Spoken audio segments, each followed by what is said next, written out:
For oral questions. Questions orales. The honourable member for Northumberland Clark. Israel has a right to defend itself, including by disarming Tehran's nuclear program. We should all hope that this is the end of the regime's nuclear program and that the great Persian people can now rise up to reclaim their country from this totalitarian regime. Sadly, anti-Semitism has been on the rise here in Canada. Can the government please tell us the extra steps that they will take to protect Canada's Jewish community from anti-Semites who might use the recent events as an excuse for violence? The Honourable Parliamentary Secretary to the Minister of Foreign Affairs. Thank you, Mr. Speaker, and I want to thank the member for the question. It's important on two fronts. It's important to remember always that Israel has the right to defend itself. Israel has the right to continue to make sure that it is safe and secure. At the same time, this government is committed to take action against the scourge that is anti-Semitism every day in our world. We will continue to stand up and defend Jews in this community to make sure they're safe. Thank you. The member for Northumberland Clark. In the Auditor General's scathing report on Tuesday, we learned the Liberals failed to put in place the necessary safety, procedures and controls to safeguard Canadian taxpayer dollars. The result? $64 million to ArriveScan's primary contractor, GC Strategies. Canadians work so hard for their money, Mr. Speaker. When will that money be returned? Will everyone in this House vote with Conservatives to get Canadians' money back? Honourable Parliamentary Secretary to the Minister of Finance. Thank you, Mr. Speaker, and we thank the Auditor General for her work. Obviously, we can all agree in this House that misconduct of any kind in our procurement processes is completely unacceptable. It's notable that we've terminated all contracts and suspended security clearance for GC Strategies. An investigation and assessment were undertaken, and GC Strategies was deemed ineligible from receiving government contracts for 7 years. This matter has been referred to the RCMP, and legal matter is ongoing. Member for Northumberland Clark. We hear those same talking points over and over again. However, the only guarantee that we can have that taxpayer dollars will actually be protected is a change in leadership. Liberals keep getting rich, Canadians keep getting the tax bill, and why on all heavens was the ministers promoted instead of fired? Secretary to the Minister of Finance. Mr. Speaker, I know all of us can agree in this House that misconduct of any kind in our procurement processes is completely unacceptable. That's why our government has acted on this matter. An investigation was undertaken by OSIC. The company in question has been deemed ineligible for receiving any federal government contracts for 7 years, and the matter has been referred to the RCMP, and legal action is ongoing. The Deputy de Beauce. The honourable member for Beauce. Mr. Speaker, this week the Auditor General released a scathing report on ArriveCan's primary contractor, GC Strategies. This company, with only 2 employees and currently under investigation by the RCMP, got a staggering $64 million from the Liberals. And worse, we don't even know if they did any work. The Conservatives have introduced a motion to ban this company for life. Will all members of this House vote to get Canadian taxpayers' money back? Well, Mr. Speaker, I'm more than happy to repeat this as many times as the members opposite would like me to. Our government has taken a firm stance on this matter and said that any misconduct of any kind within our procurement processes is completely unacceptable. We have made improvements in the integrity of the system based on the Auditor General's report and recommendations. We've made sure that GC Strategies cannot no longer receive any government contracts for 7 years, and the matter has been referred to the RCMP for legal action. The honourable member for Beauce. Mr. Speaker, we're asking for a lifetime ban, not 7 years. The budget was $80,000 and the actual cost was $64 million, paid to only 2 people. That's 800 times the budget. It makes no sense. It's the taxpayers of Beauce and Canada who have been stuck with the bill. Why, with the Liberals, are politicians rewarded instead of being punished? The Honourable Member. Mr. Speaker, I know that all of us in this House can agree on one thing, which is that the integrity of our procurement processes is of utmost importance. It's taxpayers' money that's in question, and we take that matter very seriously. We have conducted an investigation through the Office of Supplier Integrity and Compliance. They deemed GC Strategies as ineligible to receive any federal government contracts for 7 years, and we referred this matter to the RCMP for legal action. The Honourable Member for Beauce. Another question with no real answer. What would happen if a Canadian family blew over its budget by 800 times? It would go bankrupt. What would happen if a private company executive blew over his budget by 800 times? He'd be fired. So why do we accept that Ottawa spends Canadian taxpayers' money like this with no concrete results? The families of Beauce deserve better, Mr. Speaker. Will the Liberals vote for our motion to permanently strike GC Strategies from the list? Yes or no? Mr. Speaker, misconduct of any kind in our procurement processes is completely unacceptable. That's why we are making changes to ensure the integrity of our system. We have made sure that GC Strategies has been terminated from all contracts, that they have been suspended, their security clearance has been suspended, and the investigation of OSIC has deemed them ineligible for any federal government contracts for 7 years. The matter has been referred to the RCMP and legal action is underway. The Honourable Member for Belleuil-Chambly. Mr. Speaker, the Fisheries Act, the Indian Act, the Navigable Waterways Act, the Official Languages Act, the Income Tax Act, the Labour Code, all the rules and regulations would, under C5, would allow the minister to arbitrarily suspend the operation of those acts. And doesn't our system at least deserve to be seriously studied in committee? The Honourable Minister. Mr. Speaker, the Bloc leader knows full well we've just completed an election campaign where the Prime Minister and leader of our party asked Canadians for a clear mandate to accelerate projects of national interest. That's precisely what this bill before the House will provide for. However, it's not true to say that we will slacken our environmental assessments or our consultations with Indigenous peoples. We're going to do precisely what we said we would do. The Honourable Member for Belleuil-Chambly. That's what the legislation says. Mr. Speaker, Quebecers, in my view, with all due respect, voted out of fear of the Conservatives' platform. Now the Liberal Party is taking the Conservative platform and implementing it. That is not why Quebecers voted for them. All of us here want to work. I assume we all do. We want to do our jobs seriously and completely. We want to look at how this is going to affect our system. The Honourable Minister. Mr. Speaker, you won't be surprised to hear that I don't agree with our friend from the Bloc. I don't agree that we took Conservative policy and made it our own. On the contrary, Mr. Speaker, page 1 of our election platform, the very first page of our platform, talks about building one economy in Canada instead of 13. And it talks about being able to realize projects of national interest for the first time in a long time. And that's why so many other parties are in agreement with us. The Honourable Member for Gaspésie. Mr. Speaker, C5 gives the Minister the power to put a gag on Parliament and bypass environmental assessments without consulting Quebecers.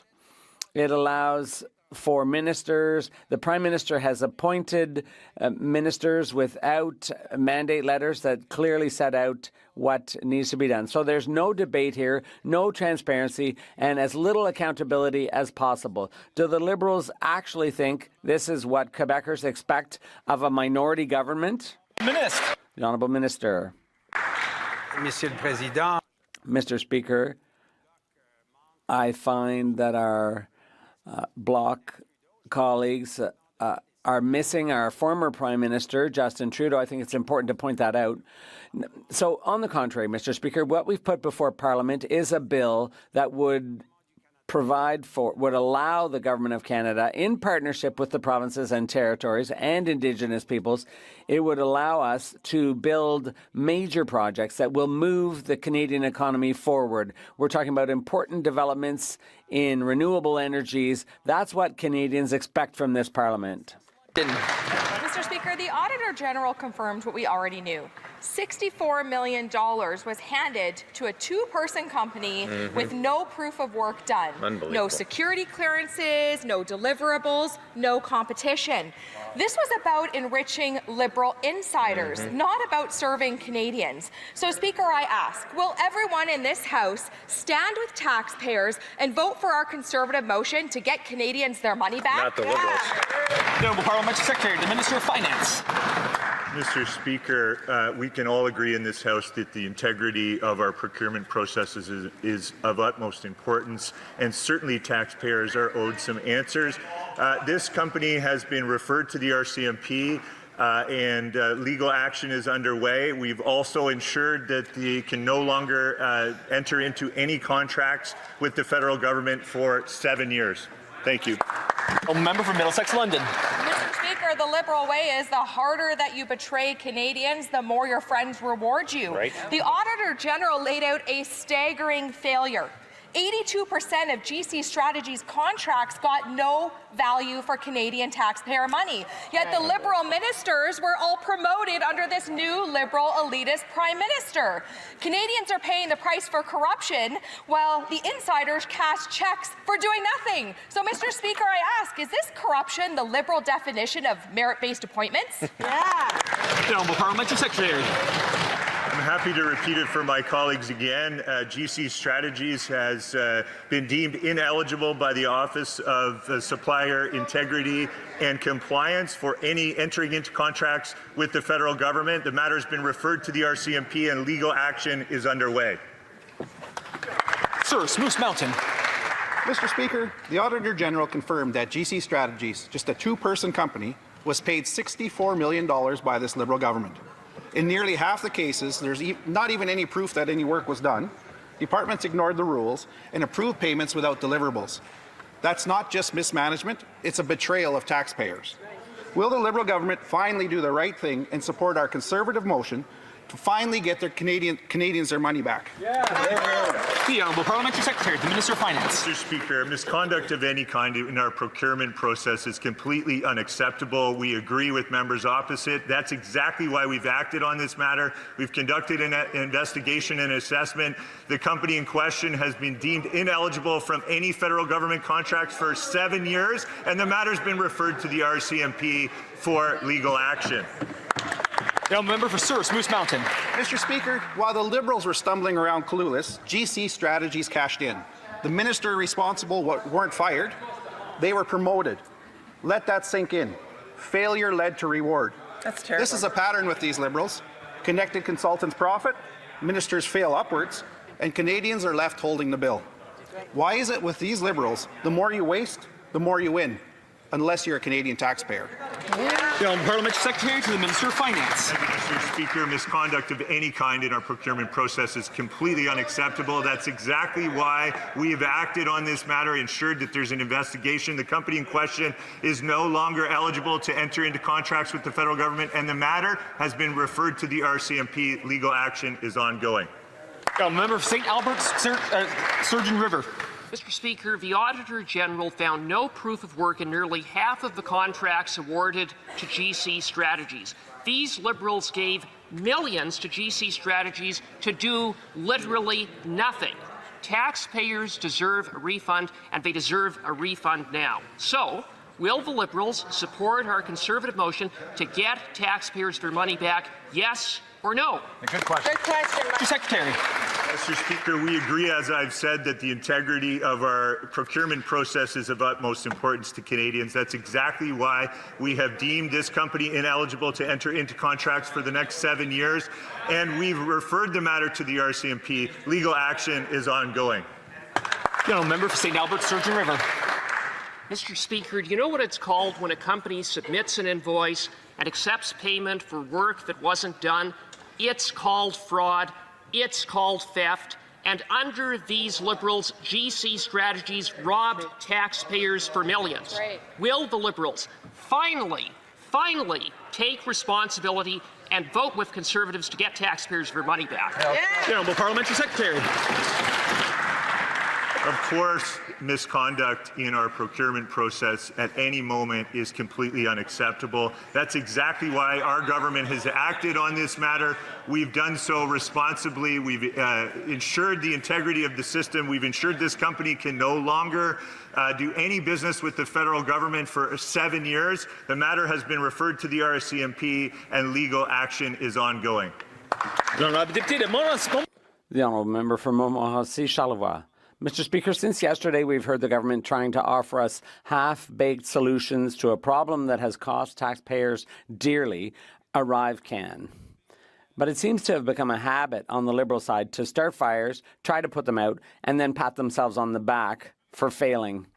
The latest example is the $60 million in public money given to GC Strategies, a two-person basement operation. Will the government support our motion to ban GC Strategies for life and demand Canadians get their money back?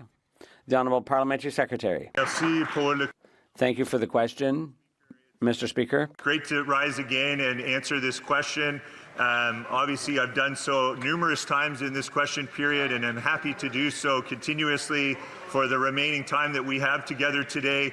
GC Strategies is no longer able to enter into government contracts for up to 7 years. That's an investigation that we triggered, and the matter has been referred to the RCMP, and legal action is ongoing. Thank you, Mr. Speaker. The Honourable Member for Pierre Boucher, Les Patriotes Verchères. Mr. Speaker, Quebecers did not give the Liberals a blank check when they elected a minority government. But that's what the Liberals are asking for today by preventing debate on C5.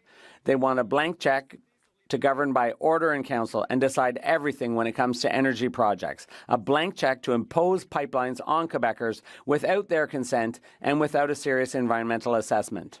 What's more, they want a blank check to pass it without debate and without study. Will they respect Quebecers and let Parliament do its job? The Honourable Parliamentary Secretary, the Honourable Minister.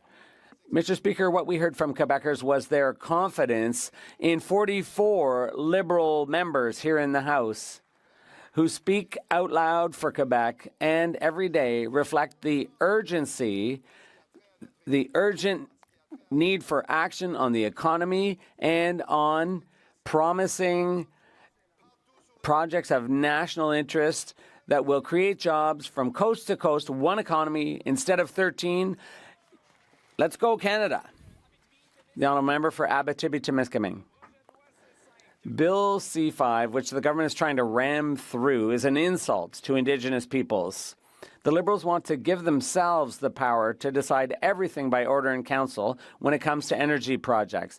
They will approve projects first in Ottawa, and only then, when the decision is final and irreversible, will they pretend to consult Indigenous peoples. This is a sham, Mr. Speaker, which directly contravenes Indigenous peoples' right to self-determination, territorial sovereignty, and reconciliation. Will the Liberals back down and respect First Nations and enter into a real dialogue with them? Mr. Speaker. The Honourable Minister. Indigenous leaders across the country, their voices matter. That's why we're investing in real consultation with $40 million to support Indigenous engagement, in addition to establishing an Indigenous Advisory Council. This legislation will be an economic game changer for Indigenous peoples. The Honourable Member for Nanaimo, Ladysmith. The Prime Minister says he wants to build, baby, build, but he can't even get the BC NDP to build Canadian ships for Canadian taxpayers in Canada. Instead, this Liberal government is letting BC Ferries send good-paying union jobs to a Chinese shipyard, even as China punishes our exporters with tariffs. Shame. What happened to elbows up? How is this Liberal government going to build one economy out of 13 if it can't even convince BC to support Canadian steel, Canadian infrastructure, and Canadian workers? The Honourable Parliamentary Secretary. Thank you, Mr. Speaker. I share the opposition's concern regarding the procurement practices across all levels of government, especially at a time when Canadian workers are battered by tariffs from China and the United States. But now, more than ever, we must support Canadian workers and industries while also working in close partnership with our allies and trading partners. Of note, Mr. Speaker, this particular project was not undertaken by the federal government. BC Ferries is entirely under provincial jurisdiction. The member for Nanaimo, Ladysmith. Mr. Speaker, this government might like to put its head in the sand, but Canadian workers are struggling and China is deliberately targeting them. Canadian canola, seafood, and pork have all been hit with punishing tariffs. This government is standing by while a critical infrastructure contract goes to a Chinese state enterprise. Shameful. China uses trade as a weapon and detains our citizens. Is this the Liberals' economic strategy? Let China take our jobs, jail Canadians, and punish our exporters while Canadian industries get left out in the cold? The Minister of Transport. Mr. Speaker, through you, thanks for the question. Number one, we have an important legislation, the One Canadian Economy Act, that is going to be focusing on creating one economy out of 13, which is Canadian goods, Canadian services, mobility, people working across the country with very little restrictions, reducing trade barriers. So when it comes to this government, Mr. Speaker, it's Canada first, always. Member for North Island, Powell River. Mr. Speaker, thousands of good-paying Canadian jobs were lost this week when BC Ferries announced the purchase of 4 new ships, not from shipyards here in Canada, but from shipyards owned by the Chinese Communist Party. This despite BC Ferries receiving more than $36 million in taxpayer money from this Liberal government, taxpayer money that is now subsidizing jobs in China, a country that has kidnapped Canadian citizens and has unjustly tariffed our farmers and our fishermen. Will this Liberals government stop pretending they're helpless, show leadership, and demand these ships are built in the best country in the world, right here in Canada? Parliamentary Secretary, the Minister of Transport. Thank you, Mr. Speaker. I share the concern and I share the outrage. The reality is that this particular project, again, is under provincial procurement standards, regulations, and oversight. But I will tell you this, when it comes to this federal government, to everyone in this chamber, it is going to be Canadian first, always. A member for Regina Louvain. Mr. Speaker, no pipelines means no jobs for hardworking employees at Evraz Steel in Regina. My question is, how can these Liberals get pipelines built if they're looking for consensus? What does consensus mean, Mr. Speaker? And will they use Canadian steel to build these pipelines? Minister of Energy and Natural Resources. Mr. Speaker, the Prime Minister and 13 premiers got together. They agreed on 5 criteria to get projects of national interest built. If the honourable member across the aisle wants to get people working in Saskatchewan, he should support the One Canadian Economy Bill. Member for Regina Louvain. Can you imagine driving to work every day, wondering if that's the day you're going to get a layoff? For 10 years, these Liberals have had anti-development policies like Bill C-69, Bill C-48, emissions cap, and the industrial carbon tax. These hardworking men and women deserve a lot better answer than that. Will this government be like the old government? New guy, same as the old guy. No pipelines. Pipelines deserve to be built in this country. They run our economy. Will they use Canadian steel and pipelines? Minister of Energy and Natural Resources. Mr. Speaker, as I said, if the honourable member wants to get people working again, the One Canadian Economy Act is designed to get projects of national interest built. That will get steel workers back to work. That will get aluminum workers back to work. That will get forest products industries back to work. Please support the bill. The honourable member for Prescott Russell Cumberland. Mr. Speaker, this week the Prime Minister announced that Canada's new government is rebuilding, rearming and reinvesting in the Canadian Armed Forces. And with this increase in defense investment, Canada will achieve NATO's 2% target. Canada will lead with values the world respects, the resources the world wants, and an economy that leads the G7. Can the President of the Treasury Board share with the House why these investments are so important? The Honourable President of the Treasury Board. Mr. Speaker, I want to welcome the member from Prescott Russell, Cumberland, to the House of Commons. This new government has done what Conservative never could. We now have a plan to meet our NATO 2% commitment at half a decade earlier than scheduled. We promised Canadians that new Liberal government would take bold and decisive actions. Promise made and promise kept, Mr. Speaker. Honourable Member for Skeena, Bulkley Valley. Economists and bankers, most bankers that is, know that investment goes to countries where they are welcomed. For 10 years, this Liberal government has sent clear messages that investment in oil pipelines are not welcome in Canada unless it's destined for the United States at a discount. What's next? Canada's mineral resources? Surely the Prime Minister knows that no one is building a pipeline in Canada with Liberal anti-energy laws on the books. Or is it the Prime Minister's plan to keep Canadian oil and gas in the ground? Good question. Minister of Energy and Natural Resources. Mr. Speaker, in Saskatoon, the Prime Minister and 13 premiers got together to talk about how we build projects of national interest. Those projects of national interest will include roads, highway pipelines. They will include transmission lines. They will include renewable resources. If the honourable members on the other side of the House want to see many projects built, they should support this bill. Member for Skeena, Bulkley Valley. Diversifying our trade has been the goal of this Liberal government, but an article posted last night by The Economist states that the United States will be granted first rights of refusal on Canadian minerals. Before going to Washington, Mr. Carney asked officials to list the Canadian products that Mr. Trump needs the most. Rare earth elements and critical minerals top that list. It looks like the Liberals want to give first rights of refusal to our critical minerals, limiting our ability to sell to the world and diversify our economy. Is the Prime Minister negotiating guaranteed access to Canada's minerals to the United States? Order. Order. Just a reminder not to use members' proper names. The Honourable Minister of Energy.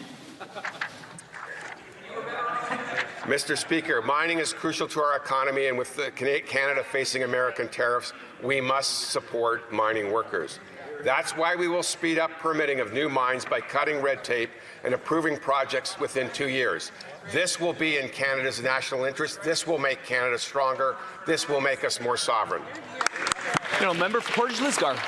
The Liberals have flip-flopped on pipelines more than a fish out of water. The Prime Minister claims he wants to make Canada an energy superpower, but Mr. Speaker, talk is cheap.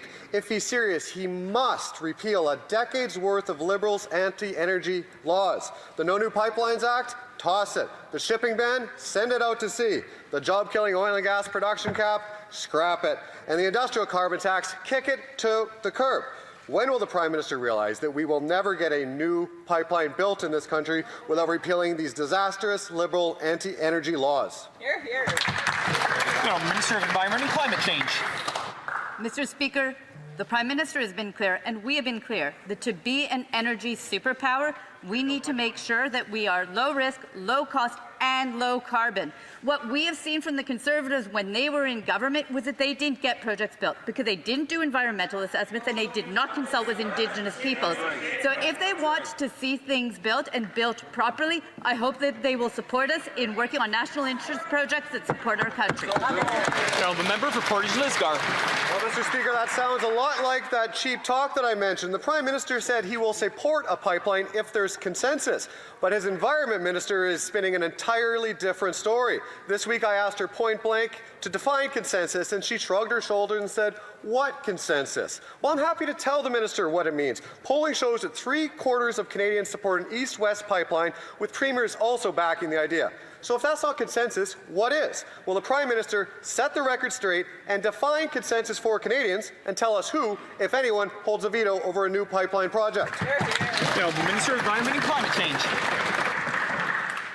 Mr. Speaker, if he would like to remember the conversation on Monday evening, he'll remember what I actually said, which was that we saw an amazing moment of Canadians coming together, premiers and our Prime Minister, all talking about how we can do what Canadians have asked us to do, which is to build a strong Canada. The division that we see is from the Conservatives. We're going to work in favour of what Canadians want to see, which is to build a strong, united, sovereign Canada. That's right. Member for Terra Nova, the Peninsulas. Mr. Speaker, because of this government's economic failures, Newfoundland and Labrador is once again dependent on equalization payments from the West. And Newfoundland's employment has been entangled with the West for decades. So we understand that when the West does better, all Canada does better. But in order for the West to succeed, they need to get their resources to market. Now, Mr. Speaker, will this Liberal government repeal C-69 that stops new pipelines, repeal C-48 that blocks our shipping exports, and remove production caps so all of Canada can prosper? Minister of Fisheries. Thank you, Mr. Speaker, and I want to echo again what so many of my colleagues have said today. We are focused on building the economy in Canada, of working with premiers in provinces and territories, building a strong Canada so provinces like mine and the member opposite, Newfoundland and Labrador, who is rich in natural resources, will be part of these projects that we will get built in record time and will benefit everyone in this country. Member for Caribou, Prince George. After a decade of failed drug policies, increasing deaths and revolving door prisons, these soft on crime Liberals still don't get it. Another drug bust in Williams Lake has resulted in a repeat offender being caught with so-called safe supply, arrested in the morning and released the very same day. If the minister won't take them off the street for good, will he at least stop giving them free drugs to sell? Question. Parliamentary Secretary, the Minister of Public Safety. Mr. President, the Strong Borders Act will combat organized crime, protect the integrity of our immigration system, equip law enforcement with the tools they need to strengthen our border. And Bill C2 is also contributing to our crackdown on fentanyl trafficking with important measures to support law enforcement, such as improving interagency intelligence sharing and empowering law enforcement to intercept and search shipments suspected of smuggling illegal drugs. Member for Caribou, Prince George. Tyler Dunlop, 17. Sydney McIntyre Starco, 18. Evelina Baldelli, 16. Camilla Sward, 14. Elliot Yurchuk, 16. Mathis Boyven, 15. Darian Clayton Fleet, 18. Nakia Sugar, 15. Catherine McParland, 19. Logan Williams, 16. Chayton Point, 13. Brianna McDonald, 13. The leading cause of death for youth in my province of British Columbia is overdose. Kids. And they're dying. If this isn't a crisis, what is? Parliamentary Secretary, Secretary of State, combating crime. I want to thank the honourable member for the question. Canada's new government takes this incredibly seriously. The fact of the matter is the global rise of fentanyl has torn through our communities and our families. That's why this government has committed to hiring 1,000 new CBSA workers and 1,000 new RCMP personnel to take the fight to the bad guys. Thank you, Mr. Speaker. The member for King Vaughan. Speaker, auto thefts are up 46%. Violent crime is up 50%. And just yesterday, York Region Police arrested 4 suspects in a violent auto theft in Vaughan, where 2 of them were repeat offenders. This is the result of failed Liberal laws like Bill C-5 and C-75. Even the Mayor of Vaughan and the Chief of York Region Police are calling for an end to catch and release madness. Would any Liberal who thinks this is acceptable kindly explain this to the residents of King Vaughan? The Parliamentary Secretary. Thank you for the question, Mr. Speaker. Look, the fact of the matter is this new government is committed like I said in the previous question, taking the fight to the bad guys. We are committed to hiring 1,000 new CBSA workers and 1,000 new RCMP personnel. This comes back to the Strong Borders Act, and I expect the honourable member to support us in making sure that the police services have access to the resources they need. A member for Yellowhead.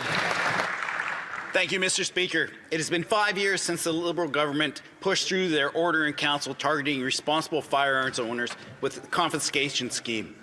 0 individuals have had their firearms bought back, yet gun crimes have gone up 116%.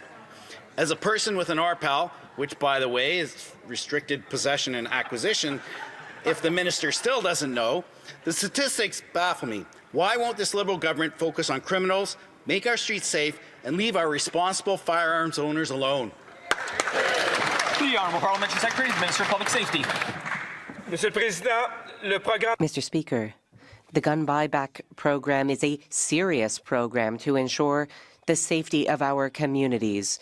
Already 12,000 firearms have been bought back and 10,000 have been destroyed. The buyback program provides fair compensation to businesses and will soon provide it to firearm owners.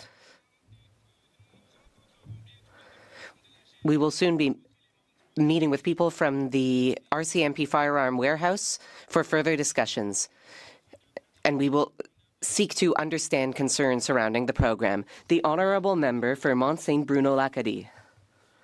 Mr. Speaker, people in my riding of Mont-Saint-Bruno-L'Acadie often speak with me about the importance of protecting Canada in a world that is increasingly dangerous. From the west to the east, to the north and, of course, in Quebec, we all must respond to the international situation and build Canada strong. Could the Minister of National Defence describe to this House the new investments that the government is making in defence?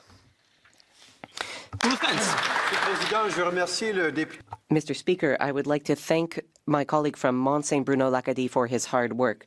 Our government has just revealed a plan to rebuild, re-equip and reinvest in our Canadian Armed Forces.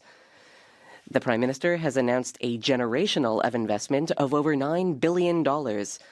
This means that we will reach the 2% NATO target this fiscal year. When it comes to something as important as Canadian defence and security, Canadians can count on their new government. Langley Township, Fraser Heights. After 10 years of these tired old Liberals, the cost of housing has doubled, putting the dream of ever owning a home out of reach for so many Canadians. But it has also aggravated the homelessness crisis, which, incidentally, the current housing minister, when he was mayor of Vancouver, said he would eliminate. Well, today, with 28,000 British Columbians without secure housing, many living on the streets, will the minister acknowledge that 10 years of big spending announcements and photo ops has failed to deliver real results for Canadians? The Honourable Parliamentary Secretary. Thank you, Mr. Speaker. I joined this government because we have a credible plan for affordable housing. Hear, hear. We are building on the past success of this government in that regard. Our first measure includes a cut to the GST for new homeowners. We're also looking to launch Build Canada Homes, and we'll be working alongside our municipalities to decrease development charges while making sure that municipalities remain whole. Hear, hear. You know, member of Central Newfoundland. Fishermen and farmers feed families. This season, Chinese tariffs on harvests from the land and the sea are impacting livelihoods of those that depend on markets in China.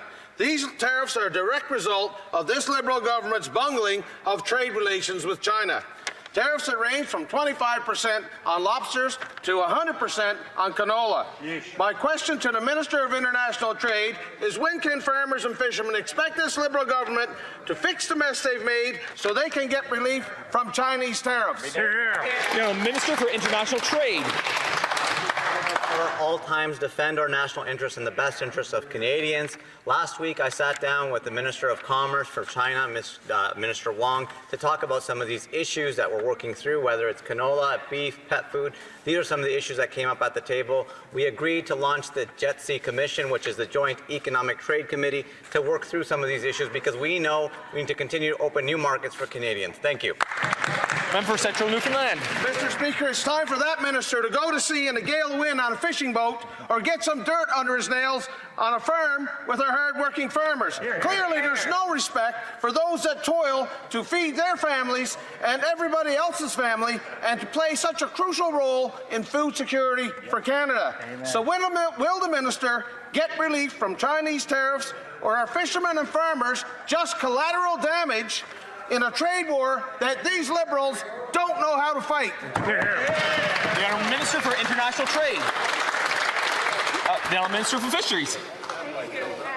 I would like to say once again to my colleague across the aisle, repeat of what was said in the last question. The fact is that Canada is working to protect workers, and rather than slogans and misinformation and just negativity, we are actually doing the work of opening dialogue actively on the ground to ensure that the workers in Canada are protected. We will have Canadians back. Member for Mississauga Centre. This new government is working to build new economic and security relationships. One of the most important sectors of economic and export potential is defense. Earlier this week, the Prime Minister announced a $9.3 billion investment. This is a generational investment and will create thousands of jobs. As part of this new government's plan to expand into new export markets, can the Minister of International Trade tell this House how he plans to help diversify defense and trade? The Minister for International Trade. Mr. Speaker, through you, I want to thank the honourable member from Mississauga Centre for that question and congratulate him on his recent election win. I recently attended CANSEC, Canada's largest defence trade show, and it had over 40 international delegations present. It was an opportunity for me to meet with industry leaders, connect with international delegations, and see world-class innovation firsthand. Mr. Speaker, this industry supports over 200,000 jobs in communities across the country, in Mississauga, in Brampton, across many others, including Halifax. We have what the world needs, and I look forward to showcasing Canada's aerospace and defence companies in global markets to grow exports and create jobs here at home. The Honourable Member for Montmorency-Charlevoix. Thank you, Mr. Speaker. Physical activity is recognized by virtually every major medical association as a primary way to prevent and cure many of the chronic diseases affecting our society, like cancer, heart disease, lung disease, and diabetes. Our country is more sedentary than ever before, our youth are moving less and less, and hospitals everywhere are struggling. How will the government show leadership on the physical activity file to invest in prevention rather than simply waiting to cure? Thank you, Mr. Speaker. Indeed, prevention is very important for Canadians, and we will work in collaboration with the healthcare sector to make a difference through sport. I'm proud of all we have accomplished so far, and I walk 8.2 kilometers a day, so I can set an example. The Prime Minister and Pierre Poilievre both want to roll out the red carpet for Prime Minister Modi to attend the G7 summit in Canada, knowing that Modi refused to cooperate with the RCMP in the investigation of the murder of Niger and other homicides on Canadian soil. The Prime Minister won't say if he knew Jagmeet Singh's life was in danger and was under surveillance by gang members suspected of working for the Indian government. Poilievre's excuse is that he refused to get the security clearance, but the Prime Minister has none. Will the Prime Minister rescind the invitation and demand India's full cooperation in the Niger murder and other cases? The Honourable Parliamentary Secretary. Speaker, and I thank the honourable member for that question. She has raised several issues at the same time. Let me just say that the G7 is a huge opportunity for Canada to exercise leadership on the world stage. Our sovereignty, our security and prosperity are tied to global security. At the same time, Canada is a country of the rule of law. We have cases before the RCMP. We will continue to have those investigations. We will continue to ensure that Canadians are safe at home and abroad. The honourable member for Edmonton Strathcona. Israel has bombed dozens of sites in Iran, including residential homes, causing hundreds of casualties, including children. Netanyahu is leading the region into yet another war where civilians will pay the price. Canadians with loved ones throughout the Middle East are terrified of what comes next. We need de-escalation, diplomacy, and rule of law. Will Canada condemn this latest escalation, finally commit to real nuclear disarmament, or will they stand with the Conservatives against international law? The Honourable Parliamentary Secretary, the Minister of Foreign Affairs. Thank you, Mr. Speaker. Again, I thank the honourable member for the question. However, I begin by saying Israel has the right absolutely to defend itself within the bounds of international law. At the very same time, we have a responsibility to de-escalate this situation. Our minister has been very clear that this escalation will not help. We have several priorities. We want to ensure that hostages are released. We want to ensure humanitarian aid is delivered. We want an immediate ceasefire. Canada will exercise every diplomatic tool we have to ensure that peace is our ability is brought to a fore. And that concludes question period for today.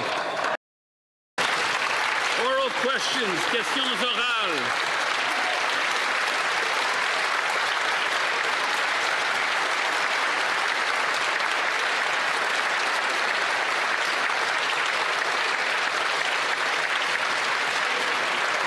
The honourable member for Haldimand Norfolk.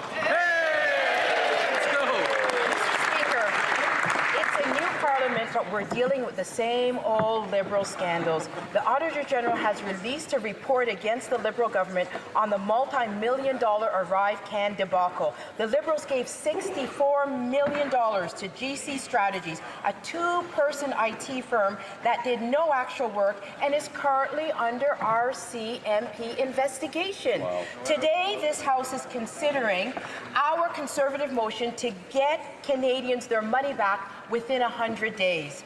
Will the Liberals vote to give back the $64 million to Canadians? Yes?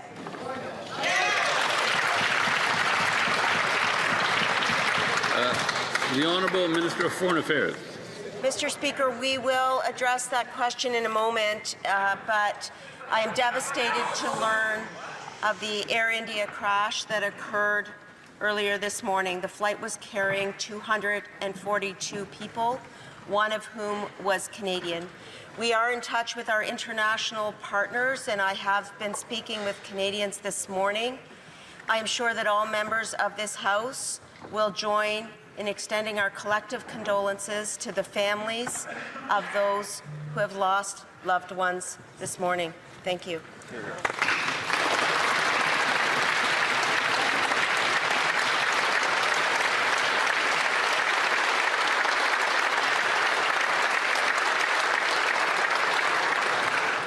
The honourable member for Haldimand Norfolk. Mr. Speaker, we also extend condolences to the families.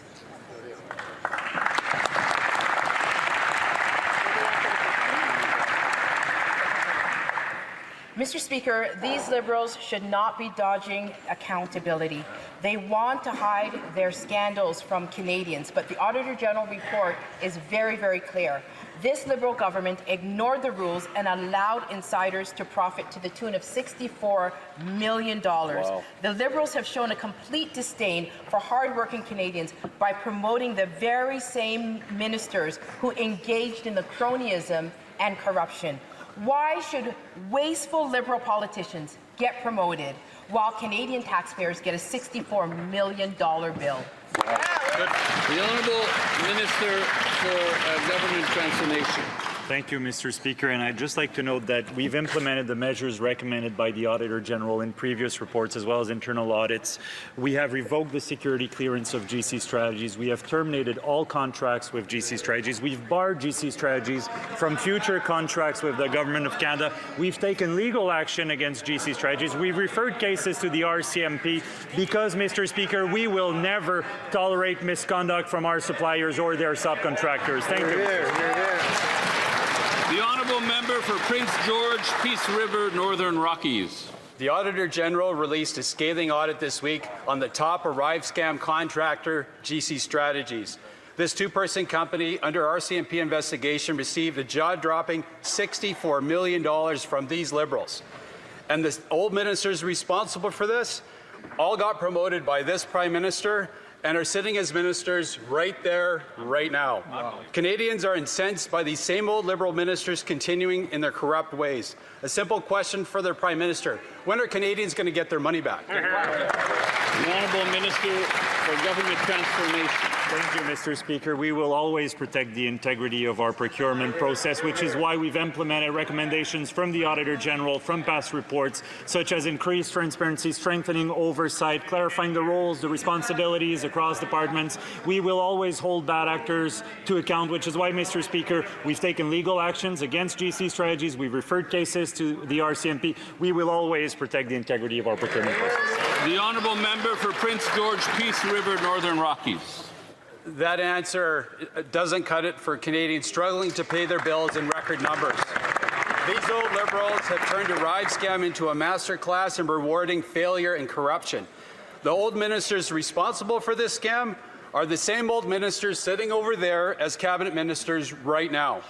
These same old ministers are ignoring the rules, allowing their insiders to get rich with taxpayers' hard-earned money.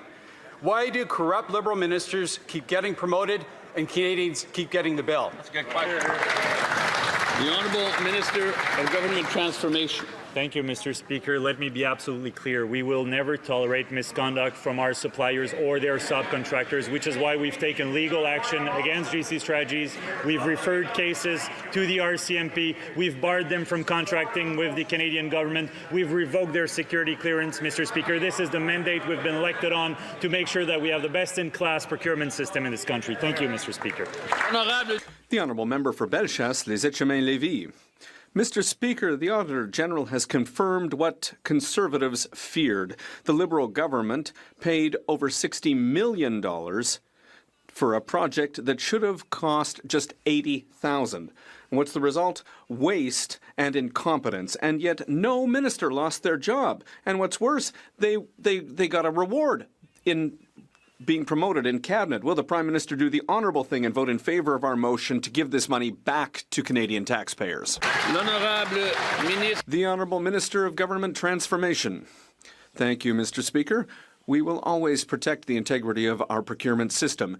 That's why we are implementing the recommendations made by the Auditor General in her previous report. That's why, Mr. Speaker, we have referred cases to the RCMP. We've taken legal action against GC Strategies. We've taken away their security clearance. We have terminated all contracts with GC Strategies, and they're barred from contracting with the Government of Canada for the next 7 years. Why? Because we will never tolerate misconduct from our suppliers or their contractors. The Honourable Member for Bellechasse, Les Etchemins-Lévis. Mr. Speaker, the Auditor General's report is scathing. Contracts were given without any competition, without any oversight, and without any justification. And while Canadians are getting poorer, the Liberals are making certain companies richer, and they're promoting the ministers responsible for this fiasco. Can the Prime Minister explain why, instead of requiring accountability, he's rewarding those who allowed this wasting of public funds? The Honourable Minister of Government Transformation. Thank you, Mr. Speaker. I want to be crystal clear. We will never accept any misconduct from our suppliers or their contractors. We will always hold them responsible, and that's why, Mr. Speaker, we've terminated all contracts with GC Strategies over a year ago. We took away their security clearance. We will prevent them from contracting with the Government of Canada for the next 7 years. And, Mr. Speaker, we've also taken legal action against GC Strategies. We've referred cases to the RCMP. Why? Because we will always protect the integrity of our procurement system. The Honourable Member for Saint-Jean. Mr. Speaker, the Prime Minister will be moving closure on C5. The House has been sitting just for 3 weeks, and already he wants to steamroll a bill through the House. And not just any bill. C5 would give the Prime Minister the power to govern by decree when it comes to fossil fuel projects. Bill C5 completely guts environmental assessments. Bill C5 threatens Quebec's powers and the rights of Indigenous peoples. It makes no sense to impose this bill without debate, without committee study, and without hearing from witnesses. Will the Prime Minister let Parliament do its job? The Honourable Leader of the Government in the House of Commons. Mr. Speaker, Canadians and Quebecers spoke loud and clear of the necessity of transforming our economy. Yes, in part because of the trade war, which was provoked illegally by our friends, our neighbors to the south. And we are here to pivot towards a modern economy to help growth in this country, to give good jobs to Quebecers, good jobs to Canadians across the country. So, Mr. Speaker, this bill is necessary and it will move forward. The honourable member for Saint-Jean. Mr. Speaker, the Prime Minister is going to need to leave the banker behind. He's going to need to learn how to act like a Democrat. C5 raises major debates about the environment and Quebec's sovereignty over its own territory. If there's any bill that just needs to be studied thoroughly, it's this one. The Prime Minister has no right to impose C5 under closure when the bill gives him exceptional powers, unlike anything that we've seen before. Is that the Prime Minister's intention, to bypass Parliament and govern by decree like Donald Trump? The Honourable Leader of the Government in the House of Commons. Mr. Speaker, Quebecers elected 44 Liberal members. That's the highest number of Liberal members from Quebec since 1980. They all ran under a Liberal platform that on page 1 spoke about the necessity of acting quickly to accelerate growth in this country, to break down barriers between provinces and create one Canadian economy. We are acting in a democratic way, Mr. Speaker. The honourable member for Repentigny. Mr. Speaker, the 44 Liberals from Quebec all voted yesterday to steal $814 million from Quebecers. The Liberals from Quebec voted to make Quebecers pay for election gifts for Canadians. The Liberals from Quebec voted against the unanimous request of the National Assembly of Quebec to reimburse Quebecers. The Liberals elected by Quebecers, who were afraid that the Conservatives would take us back to the Stone Age, abolished the carbon tax, and then they rewarded Canadians with our money. Mr. Speaker, aren't they ashamed of working against their own constituents? The Honourable Minister of Canadian Identity and Culture. Mr. Speaker, I'd like to remind my colleague with respect that we still have a carbon price in Canada for big polluters, for major emitters, and that reduces 3 times the number of emissions as the consumer carbon price. It's a strong carbon pricing system, and the federal price per ton is double the price in Quebec, $59 in Quebec. It's $59 in Quebec and $85 for Canada. We will continue to build a strong economy for Canada while protecting the environment. Speaker, Liberal consultants are getting millions in contracts without the required security clearances or experience. Worse, they don't even have to do any work. The Auditor General found evidence that nearly half of government contracts were paid but not actually completed. While Liberal insiders get rich, Canadian families struggle to pay for food. In true Liberal fashion, of course, the ministers responsible have been promoted by this Prime Minister. So when will this government support today's Conservative motion to ensure that Canadians get their money back? The Honourable Minister of Government Transformation. Thank you very much, Mr. Speaker, and I want to thank the Auditor General for her report. We've already acted on previous recommendations she's put forward. We've taken legal action against GC Strategies. We've referred cases to the RCMP because we will never tolerate bad behaviour from our suppliers or their contractors. Thank you, Mr. Speaker. The Honourable Member for Haliburton-Kawartha Lakes. Speaker, it's clear the Prime Minister has the backs of Liberal insiders and backroom cronies, not hard-working Canadians. It's business as usual for this Prime Minister, who has no plans to cut the gravy train to Liberal consultants, which have no intention to actually complete work. While the RCMP investigate fraud on Canadians, those ministers responsible, they get a pat on the back and they get promoted. Will the Prime Minister today impose a lifetime ban on the founders of GC Strategies and all aligned entities and individuals, and of course, get Canadians their money back? Hear, hear. The Honourable Minister of Government Transformation. Thank you, Mr. Speaker. As I've highlighted in previous answers, we will always protect the integrity of our procurement process, which is why we've put in place the Office of Supplier Integrity, which has banned GC Strategies for 7 years. We've revoked their security clearance. We've taken legal actions against GC Strategies. We've referred cases to the RCMP because we'll never tolerate bad actions from suppliers or their contractors. But when he talks about having the backs of Canadians, Mr. Speaker, they have an opportunity to support a tax cut for 22 million Canadians right after question period. Hopefully they'll do it for a change. Thank you. Member for New Tecumseh, Gwillimbury.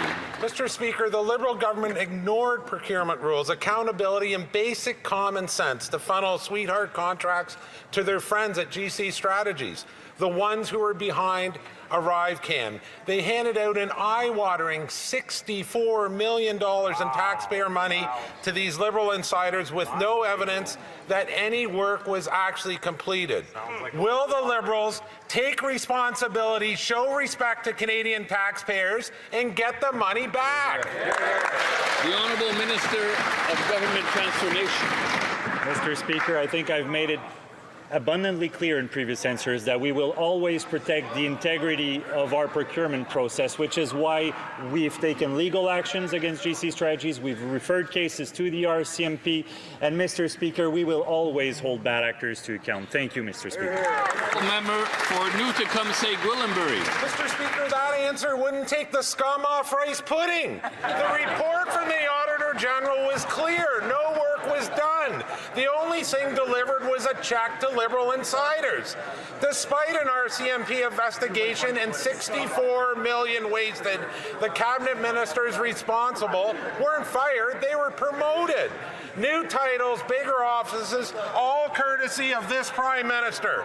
Talk about failing upwards.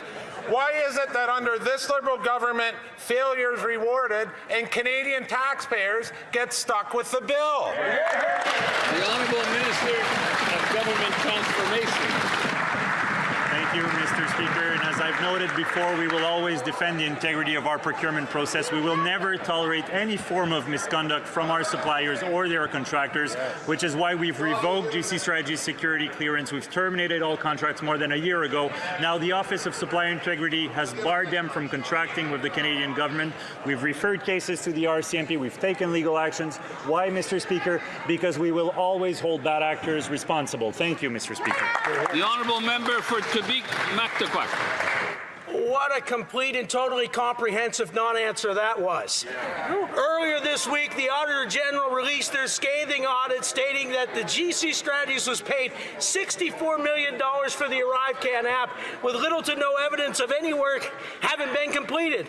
The Auditor General made note that this is just one example of a likely widespread issue. Mr. Speaker, there may be a new Prime Minister, but it's the same old Liberal government. Will the Prime Minister stand up today, vote for our Conservative motion to return this money to hard-working Canadian taxpayers, yes or no? Yeah. The Honourable Minister of Government Transformation. Merci beaucoup, Monsieur le Thank you very much, Mr. Speaker. I'd like to thank the Auditor General for her work and note that we've acted on all the recommendations that she's put forward in the past, but we didn't stop there. We ended all contracts with GC Strategies over a year ago. We've taken away their security clearance. We've taken legal action against GC Strategies. We've referred cases to the RCMP. Why? Well, it's simple, because we will always defend the integrity of our procurement system, and we will always hold bad actors and their contractors accountable. The Honourable Member for Beauce. Mr. Speaker, the Auditor General published in her report on Tuesday that the Liberal government did not respect the rules concerning contracts given to GC Strategies. $64 million were given to this company, made up of just 2 people. And what's more, there's no proof that any work was done. The Conservatives have presented a motion this morning which would prevent this government from getting government contracts for life. Will the Liberal government vote with us and pay back Canadians? The Honourable Minister of Government Transformation. Thank you very much, Mr. Speaker, and the member will be happy to know that the Office of Supplier Integrity that we put in place took a decision last week to prevent GC Strategies from contracting with the Government of Canada. But over a year ago, we ended all contracts with GC Strategies. We took legal action against the company. We referred cases to the RCMP. And why, Mr. Speaker? Because we will never tolerate misconduct from our suppliers or their contractors. The Honourable Member for Beauce. Mr. Speaker, we're not saying they should be terminated for 7 years. We're saying they should be barred for life. It's just scandal after scandal from this Liberal government. The Liberals ignore the rules, they let their friends get rich, and it's taxpayers in Beauce and across Canada who are paying the price. The Prime Minister had the opportunity to change things by replacing the ministers responsible for this. But no, what did he do? He promoted them. Why, with the Liberals, are politicians always rewarded, and why is it Canadians who have to pay the bill? Honorable Ministre. The Honourable Minister of Government Transformation. Thank you very much, Mr. Speaker. We will always defend the integrity of our procurement system, and that's why, Mr. Speaker, over a year ago, we ended all contracts with GC Strategies. We took away their security clearance. We've implemented the Auditor General's recommendations from her previous reports to ensure that bad actors are held responsible. We've referred cases to the RCMP concerning this company. We've taken legal action against GC Strategies. And, Mr. Speaker, on this side of the House, we will always hold accountable bad actors. Thank you. The Honourable Member for Lac-Saint-Jean. Mr. Speaker, what do a foreign sponsor of the assassination of a Canadian on Canadian soil, a tyrant who ordered the dismemberment of a journalist in a Turkish consulate, and a tortuous leader who silences all forms of opposition have in common? I'll give you a hint, Mr. Speaker. They will all be the Prime Minister's honoured guests at the G7. We certainly wouldn't want human rights to get in the way of good business opportunities. That's the new Liberal government for you. Will the Prime Minister see reason and cancel these terrible invitations immediately? The Honourable Minister of Foreign Affairs. Mr. Speaker, the world is facing an international security crisis. We must never forget that our sovereignty and our security and our prosperity are linked closely to general global stability. Canada believes in cooperation, and the G7 is an essential forum, Mr. Speaker, which allows leaders from around the world to have productive and frank discussions. Mr. Speaker, security, stability, and protection are necessary for Canadians. At the same time, we need to have these conversations. The Honourable Member for Lac-Saint-Jean. Mr. Speaker, to those fleeing persecution, terror, and war, wrote Justin Trudeau, welcome to Canada. We all remember the fiasco that tweet caused and the impact that it had on our ability to welcome people to Canada. Nevertheless, Justin Trudeau wanted to welcome the persecuted, and now the new Prime Minister has chosen to welcome the persecutors. Mr. Speaker, are there any Liberals on the other side who will speak to their leader, the Prime Minister, and ask him to cancel his invitations to Modi, Ben Salman, and Ben Zayed? Or do we have to understand that for the Liberals right now, human rights, well, they've just been thrown out the door? The Honourable Minister of Foreign Affairs. Mr. Speaker, as I've already said, the G7 is an important forum for international discussions with international leaders. At the same time, we have to have the necessary conversations around security and around the protection of our citizens, of Canadians. That is our absolute priority, Mr. Speaker. And we will act. We will protect Canadians. The Honourable Member for Kamloops Thompson-Nicola. Mr. Speaker, there are questions on the Public Safety Minister's recent recusals. Was the Ethics Commissioner consulted prior to the Public Safety Minister setting up an internal conflict screen? And can the Prime Minister explain to this House why the Minister has recused himself? The Honourable Minister of Public Safety. Mr. Speaker, in all national security decisions, my utmost concern is that of the safety of Canadians. I will support law enforcement and national security agencies who do their work impartially and effectively. In an abundance of caution and to ensure that there is no perception of any conflict, I've asked the public safety officials to implement a screen on national security issues relating to the Tamil community. The Honourable Member for Kamloops Thompson-Nicola. Mr. Speaker, in British Columbia, an offender was recently sentenced to house arrest for possessing child sexual abuse and exploitation material. Mr. Speaker, the victims of such deplorable materials are living a psychological life sentence. Now, who do I blame for this? Not the judge, not the prosecutor, not the defense lawyer. I blame weak Liberal laws that allow people like this to serve their sentence on the couch. Will this public safety minister recognize this injustice and stop allowing house arrest for people who watch sexual abuse of children? The Honourable Minister of Justice and Attorney General. Mr. Speaker, let me condemn in the harshest possible terms sexual crimes committed against children. As a former prosecutor, I'm sure my honourable colleague would know that the law on the books today actually holds a mandatory minimum penalty of 1 year imprisonment for these types of heinous crimes. Mr. Speaker, I hope that this does not become a bipartisan issue. We want to work together to implement reforms not only to punish heinous crimes, but to prevent these harms from becoming a lifetime problem for vulnerable children. The Honourable Member for Okanagan Lake West, South Kelowna. Mr. Speaker, despite having world-class shipbuilders like Seaspan in Vancouver, BC Ferries has chosen a Chinese state-owned enterprise to build 4 new ships, even though the Prime Minister has declared China the biggest security threat to Canada. Meanwhile, the Liberals are providing BC Ferries with $36 million with no conditions to protect Canadian workers. Will the minister grow a spine of Canadian-manufactured steel and make Canadian jobs a requirement for this funding, or will she side with Premier Eby in selling out our ship and steel-building industries? The Honourable Minister of Transport and Internal Trade. Mr. Speaker, our government will always side with Canadian workers, particularly our steel and aluminum sectors that are being battered right now.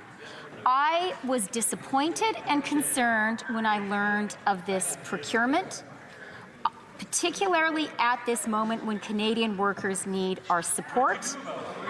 BC Ferries is entirely under provincial jurisdiction. The support BC Ferries receives from Transport Canada is entirely for operations and there is no capital expenditure. The Honourable Member for Cowichan, Malahat, Langford. Mr. Speaker, what a great non-answer.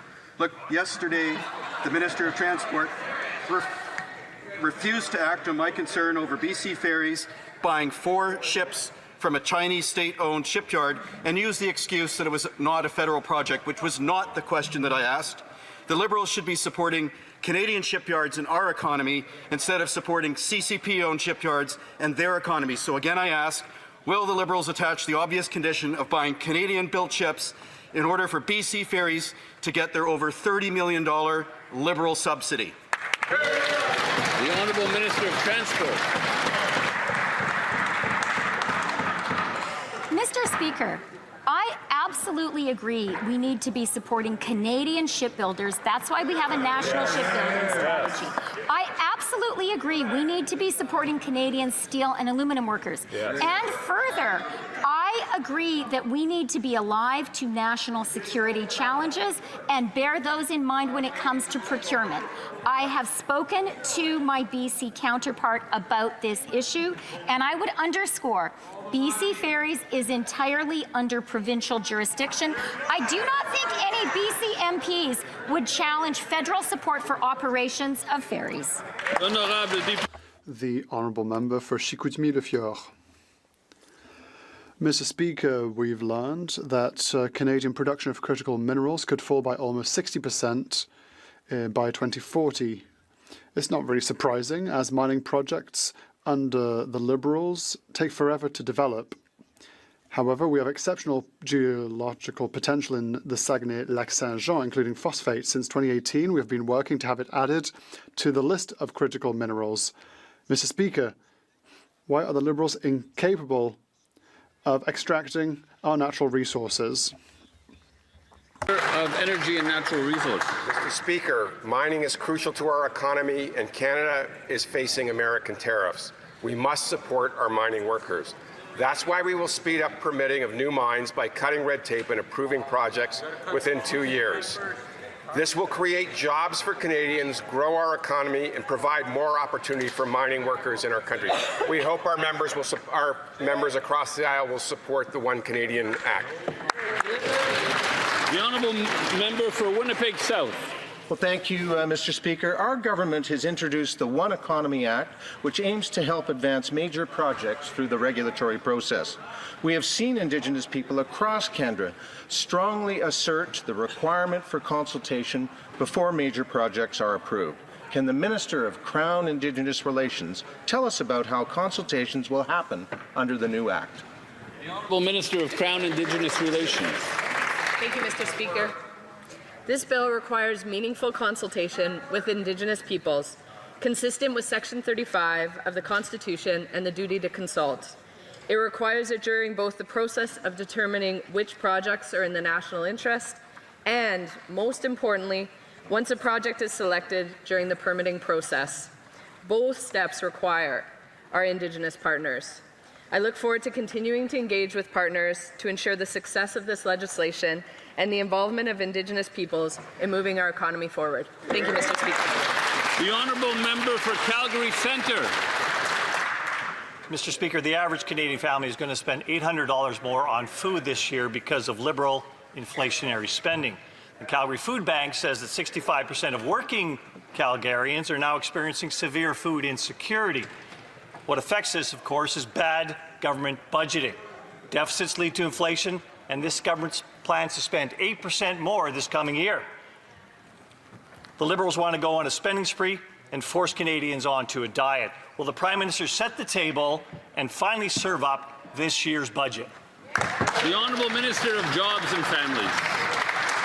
Well, Mr. Speaker, good news for Canadians. Over 22 million Canadians are going to receive a tax cut thanks to the work of this Parliament.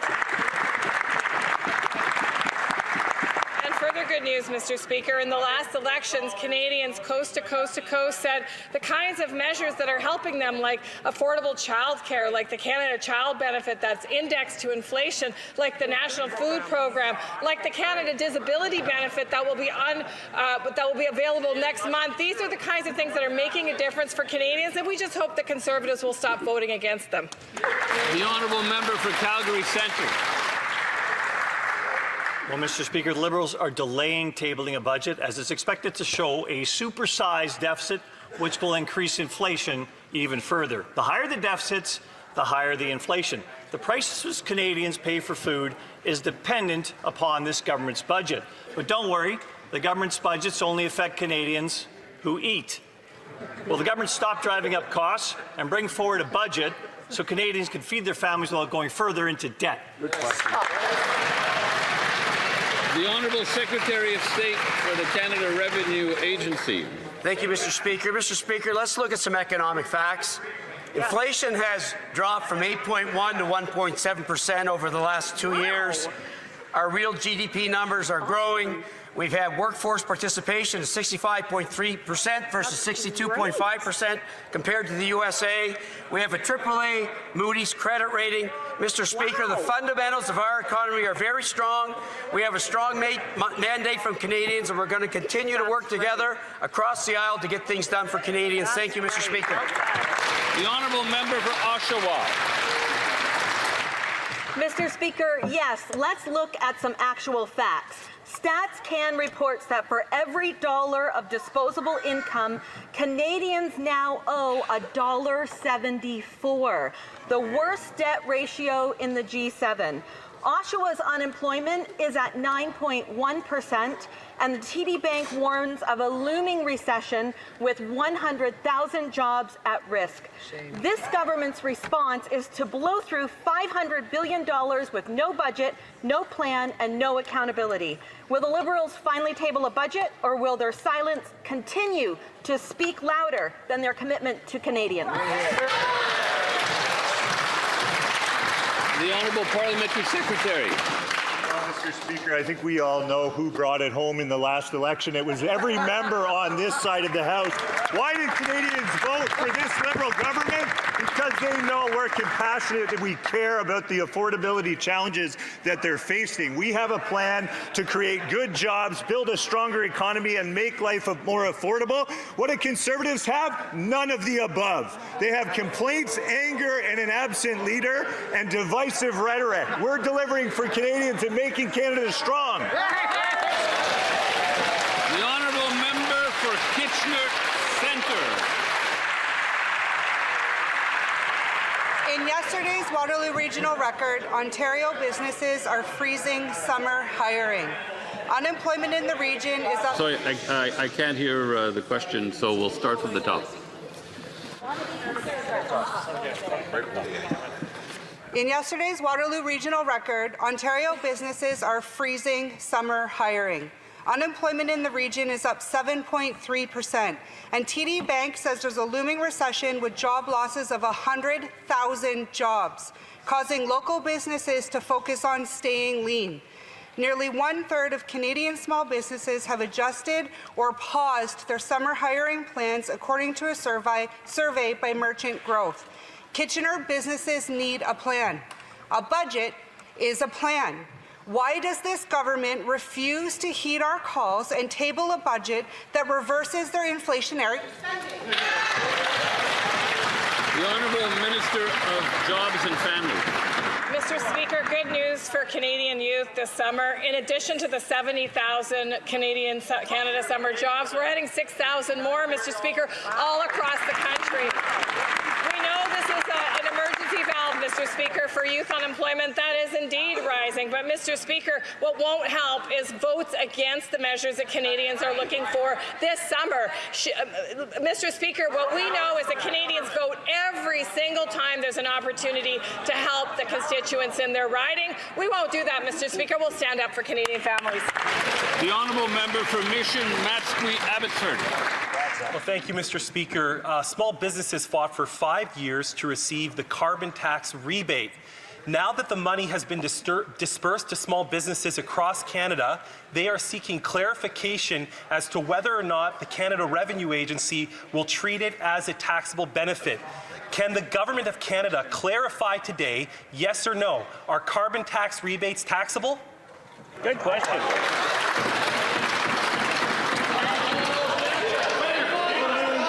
The Honourable Minister of Women and Gender Equality.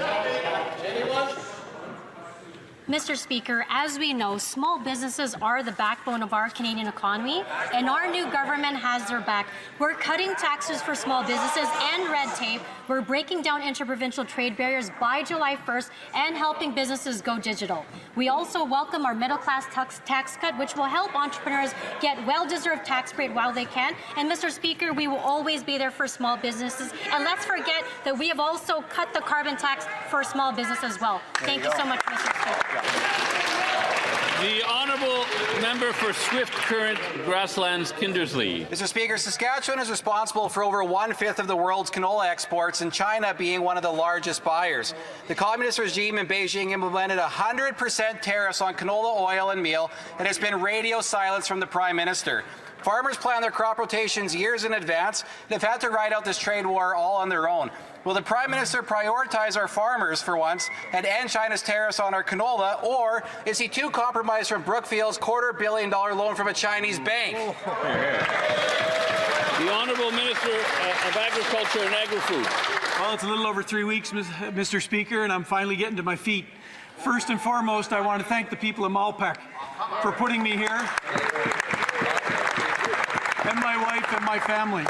Mr. Speaker, it's immensely important for us. Mr. Speaker, I'll be traveling to the Prairie Provinces this weekend to meet with farmers to see firsthand the effect of the canola tariffs. But I will say this, Mr. Speaker, we've had the International Trade Minister meeting with officials and the Prime Minister.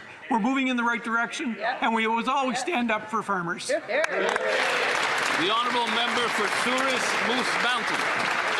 Mr. Speaker, farmers in Souris Moose Mountain and across the prairies are being crushed by 100% crippling tariffs on canola. The Liberal government, they've done nothing. These unjust tariffs are jeopardizing family farms, threatening livelihoods, and undermining the backbone of our agricultural economy. While producers urgently seek leadership and support, the Liberals remain silent. When will the Liberals take real concrete action to eliminate these punitive tariffs on Canadian canola and for once stand up for Canadian farmers? The Honourable Minister of Agriculture and Agri-Food. Thank you, Mr. Speaker. It gives me the opportunity to talk about how important farming is in this country, Mr. Speaker. 1 in 9 jobs, Mr. Speaker, related to farming. 6.75% of our GDP related to farming. Mr. Speaker, I've spoken to every First Minister across this country, and one thing that is in common, we're united in our front against these tariffs, and we will stay that way, Mr. Speaker, because it's going to benefit everybody. Yeah. The honourable member for Hamilton East Stony Creek. Mr. Speaker, just days after the minister's promise-filled visit to ArcelorMittal this past weekend in Hamilton, they have announced a closure to their long wire mill, resulting in a loss of 153 mortgage-paying jobs in my community. Yesterday, I spoke to a concerned father whose daughter, Amanda, lost her job to the mill closure. Her father stated that the Prime Minister promised tariff relief on TV. Mr. Speaker, when will Amanda get her tariff relief? The Honourable Parliamentary Secretary. Thank you, Mr. Speaker, for the question. These illegal and unjustified tariffs, we're fighting them every day, and they're hurting workers on both sides of the border. Canadian workers, Canadian companies, this government will not be bullied. We're going to fight against these tariffs. Every job, defending every job, every business in Hamilton, in the Sioux, and across Canada. The honourable member for Hamilton East Stony Creek.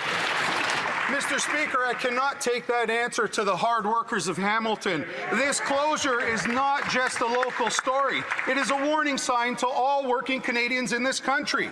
The Prime Minister promised elbows up with the United States and to collect $20 billion. All we've seen is elbows down. I ask this question on behalf of the workers of Hamiltonian's Industrial Corridor and Canadians. Mr. Speaker, to the Prime Minister, is this the end of closures or just the beginning? L'honorable secrétaire parlementaire. Monsieur le Président, je vous rappelle. Mr. Speaker, I'd like to remind everyone that these tariffs were imposed by the United States. These are American tariffs that were imposed on products. Our government is here to support workers, companies, so we can weather the storm. And we're looking forward to everyone's collaboration to weather the storm. Thank you very much. The Honourable Member for Alfred Pélan. Mr. Speaker, our new government was elected to implement a strong vision for nature conservation, both on land and in the water, as well as improved access for Canadians. Can the Secretary of State for Nature inform this House of our upcoming actions to protect nature in Canada? The Honourable Secretary of State for Nature. Thank you, Mr. Speaker. I'd like to thank my colleague from Alfred Pélan for his excellent question. I would also like to take a moment, as I rise for the first time in this House, to thank all the constituents of the wonderful riding of Châteauguay-les-Jardins de Napierville for their trust. Nature is a fundamental part of our Canadian identity. It unites us, and irrespective of their political stripe, all Canadians love nature. Our new government will work with provinces, territories, Indigenous peoples, and all stakeholders to protect nature. That's what a strong united Canada looks like. For Lethbridge. Mr. Speaker, in the last Parliament, these Liberals forced through one piece of censorship legislation after another. Bill C-18, which of course stops the spread of news on social media outlets. Bill C-11, which controls what Canadians can see and say online. And then came Bill C-63, which is bloated censorship legislation, which actually brought in an internet czar and controls freedom of speech. The Liberals claim that this is a, quote, new government, so my curiosity is this. Whoever is in charge over there, of course, will they commit to respecting Canadians and, of course, stop censoring them? The Honourable Minister. Mr. Speaker, for decades we've witnessed journalists losing their jobs, newsrooms shutting down, and local media going bankrupt. Access to fact-based information from coast to coast to coast is essential to keep Canadians informed. Unfortunately, Mr. Speaker, my Conservative colleague did not believe that preserving this pillar of our democracy is important. On our side, we chose to pass the Online News Act to ensure that journalists can continue their important work for our country, for our democracy, for our Canadian unity. The honourable member for Lethbridge. So what I'm hearing is that this is the same old government, absolutely hell-bent on continuing to censor what Canadians can see and say online. My question is with regards to Bill C-63 and going forward. You see, C-63 doesn't just target predators, it targets opinions, it targets freedom of thought, it targets discourse within the online sphere. It institutes thought police, for crying out loud. It's a Trojan horse for further government control. So I ask again, in any future legislation going forward, will this Liberal government commit to respecting Canadians and making sure that they do not censor them?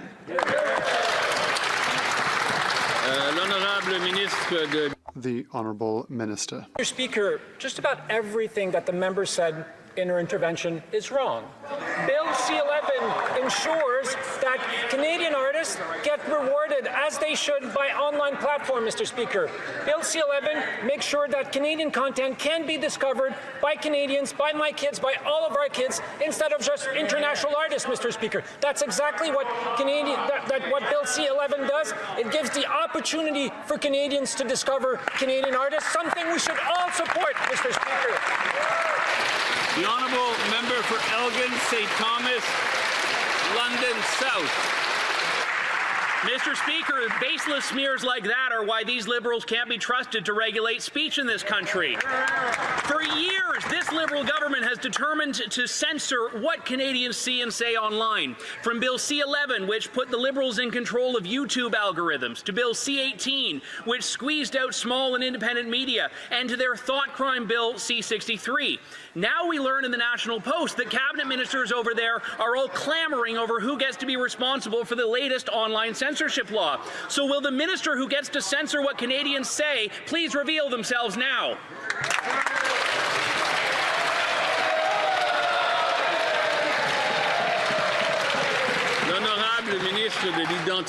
The Honourable Minister. Even Google agreed that they should do this. Google will pay $100 million to help Canadian journalism in this country. An international US-based company would agree to do that, but the Conservative Party of Canada would vote against this, would prevent that from happening, would want to prevent our media from getting $100 million so that there's more local content, more journalists hired in our newsroom across the country. It is simply unthinkable. It is immoral, Mr. Speaker. The Honourable Member for Humber River, Black Creek. Thank you, Mr. Speaker. Fentanyl has torn through communities and ripped families apart throughout various areas of Canada. Our government was given a strong mandate to keep all Canadians safe.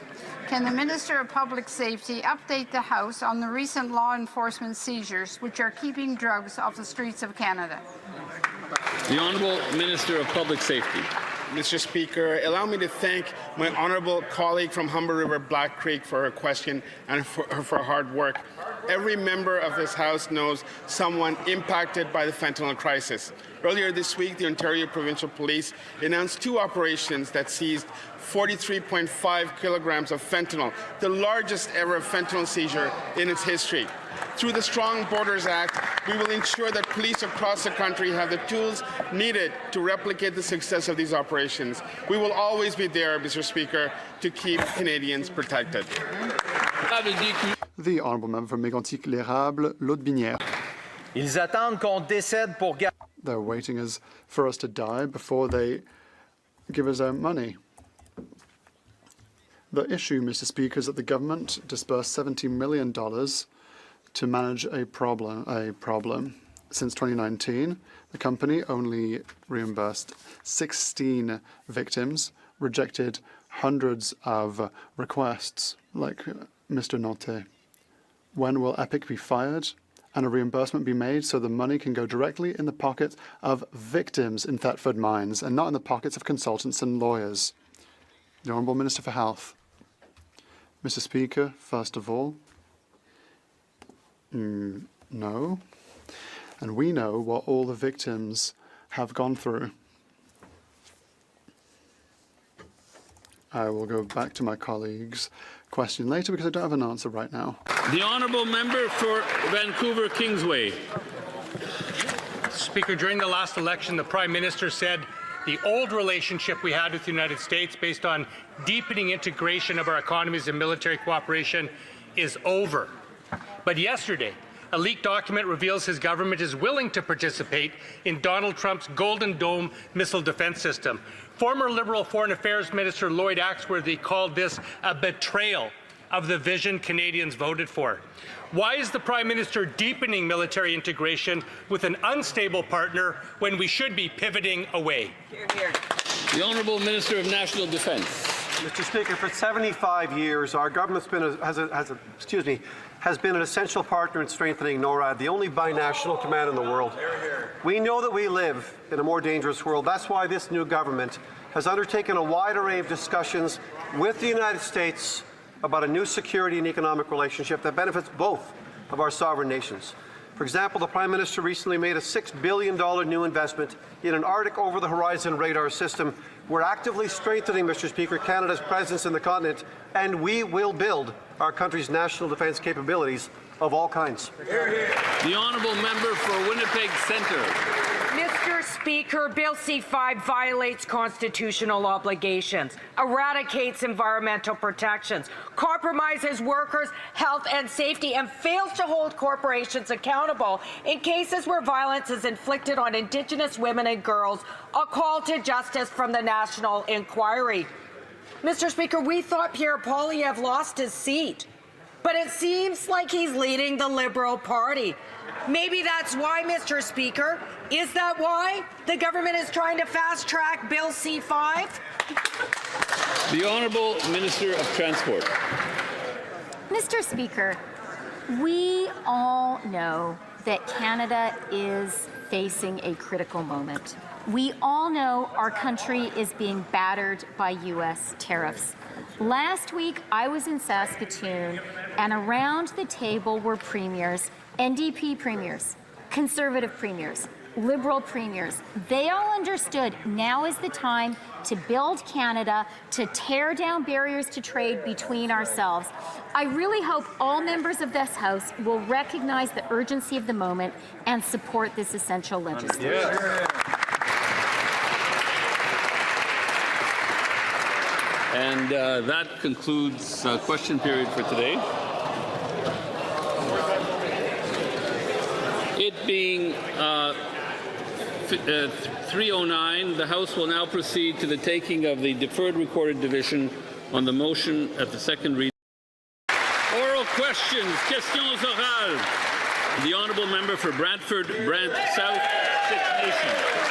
Speaker, today the Auditor General released a scathing audit on the top Arise scam fraudster GC Strategies. This two-person basement dwelling company feasted on $64 million taxpayer dollars. This was a direct gift from the Liberal government who allowed basic procurement rules to be completely ignored over the last 10 years.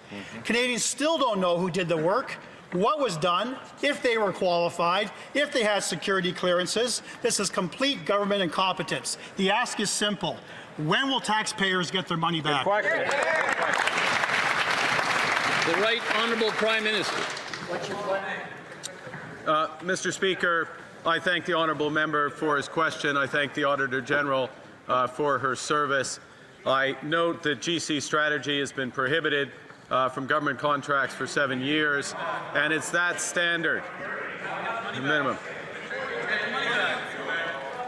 As a member of Canada's new government and a new member of Parliament, we will uphold higher standards, Mr. Speaker. The Honourable Member for Brantford, Brant South, Six Nations. Mr. Speaker, shockingly, the very same Liberal ministers who had their fingerprints all over the Arise scam are still in cabinet today. Right. Namely, the Jobs Minister, the U.S. Trade Minister, and his Foreign Affairs Minister. Their lack of ministerial responsibility is both negligent and inexcusable. The fraudulent payment of $64 million isn't just about reckless spending, it's a total waste of taxpayer dollars and a betrayal of Canadians who are living through a cost of living crisis. So I ask the Prime Minister again, when will taxpayers get their money back? That's a good question. Right Honourable Prime Minister.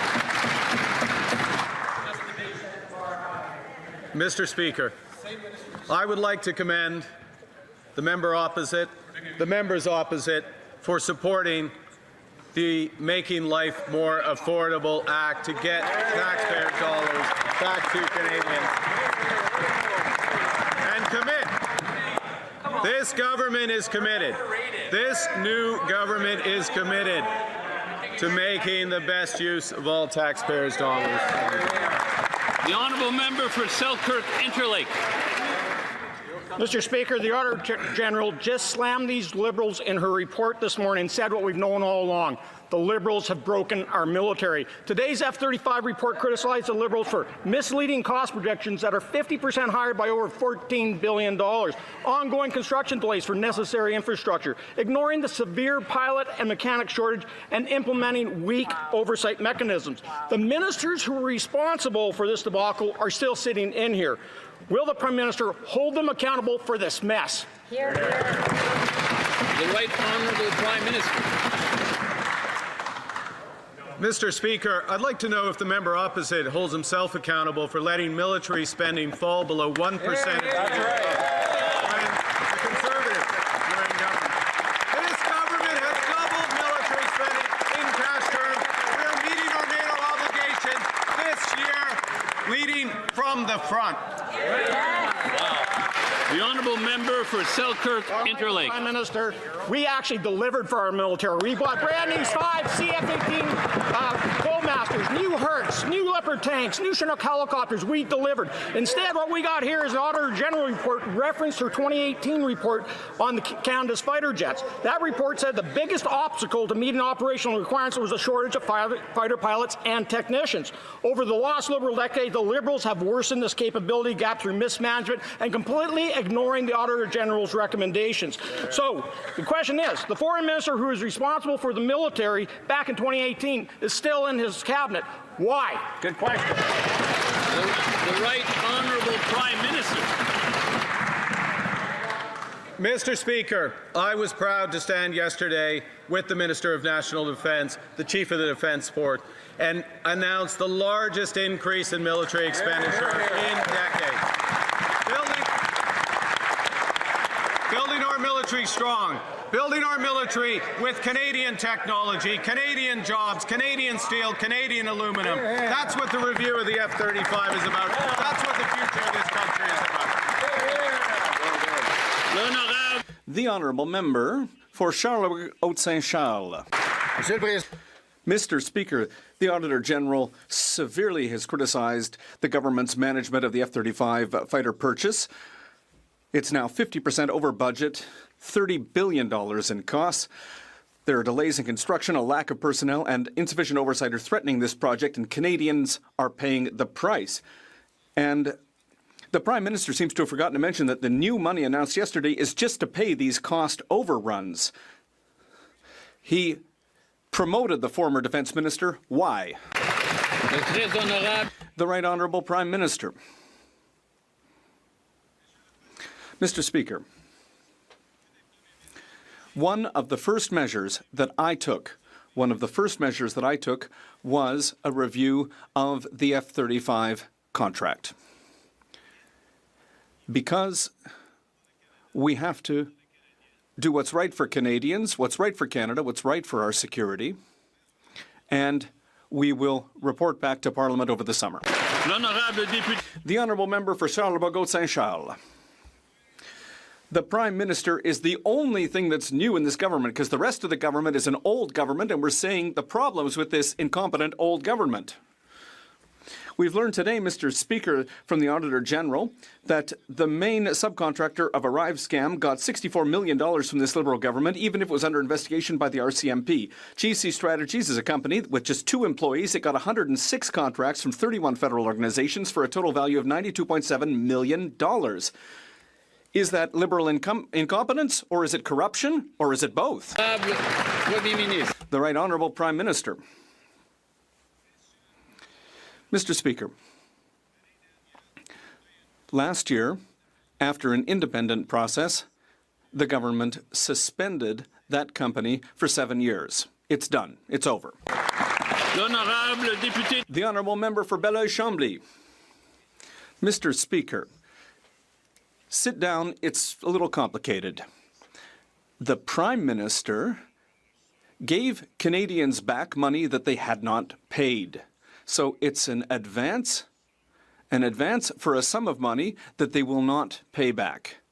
So about $4 billion was distributed to Canadians a week before the election, but not a cent to Quebecers. Can the Prime Minister explain this to Quebecers? The Right Honourable Prime Minister. Mr. Speaker, I am proud that we cancelled the carbon tax. Quebec and British Columbia have their own systems. Our decision, including the decision on the last payment of the rebate, involves the rest of Canada. The Honourable Member for Belleuil-Chambly. Well, it's completely illogical, Mr. Speaker. You pay back those who pay, not those who don't pay. But now that we know clearly that this has nothing to do with the carbon tax that was cancelled or that was criticized by the OECD, and we can understand that this money was a gift before the election and an injustice, does he recognize that the $3.7 billion that were given to Canadians have nothing to do with climate change? The Right Honourable Prime Minister. Quebec, Mr. Speaker, Quebec didn't pay that consumer carbon tax. So it's not unjust, it's coherent that the rebate would continue one last time to allow an adjustment for families across Canada. The Honourable Member for Belleuil-Chambly.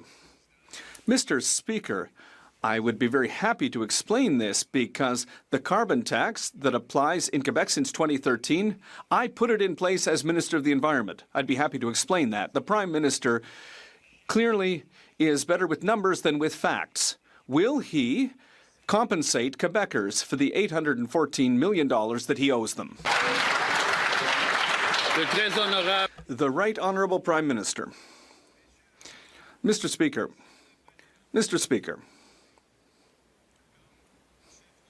as the Bloc leader has just said, he created Quebec's own carbon tax system. It was different, and it's different across the country, including British Columbia. Our approach is coherent, it's fair, it's done. The Honourable Member for Edmonton West. Mr. Speaker, the Auditor General has once again exposed Liberal incompetence, highlighting millions wasted on their good friends and favourite consultants, GC Strategies. Not only have the Liberals not clawed back one penny from this scam, every Trudeau minister with his fingerprints on the scandal has been promoted by this Prime Minister. And now the Liberals are planning an extra $26 billion of taxpayer money for their insider consultant friends. Now, how about spend less on your insider friends and invest more in clawing back the money from GC Strategies? The Honourable Minister of Government Transformation. Mr. Speaker, I'll note that in March 2024, my department has terminated all contracts with GC Strategies and has revoked its security clearance, so that it renders it ineligible for contracts that require that security clearance. But we went even further. The Office of Supplier Integrity last week determined that GC Strategies was ineligible for 7 years. This is a free, independent process, holding bad actors to account, working exactly as it should, Mr. Speaker. Thank you. The Honourable Member for Edmonton West. Ended years after they were exposed. Now, $64 million went to Liberal friends at GC Strategies. Rampant sole sourcing of contracts with no justification and projects paid for despite no work being done. Incompetence is so ingrained in this government, they've actually ordered officials to put in writing that they are not violating procurement rules when they're granting contracts. Now the Liberals want $26 billion more for these consultants. When will the Liberals turn off the taps to their friends and focus instead on clawing back the money from this fraudulent GC Strategies. The Honourable Minister for Government Transformation. Thank you, Mr. Speaker, and I want to thank the Auditor General for her report and highlight that we have acted on previous reports by the Auditor General, and also from internal audits to increase transparency, increase data collection, increase oversight. But I also note, Mr. Speaker, that last year my department has terminated all contracts with GC Strategies, has revoked its security clearance, and as of last week, the Office of Supplier Integrity has rendered a decision making GC Strategy ineligible for contracts for 7 years. Thank you, Mr. Speaker.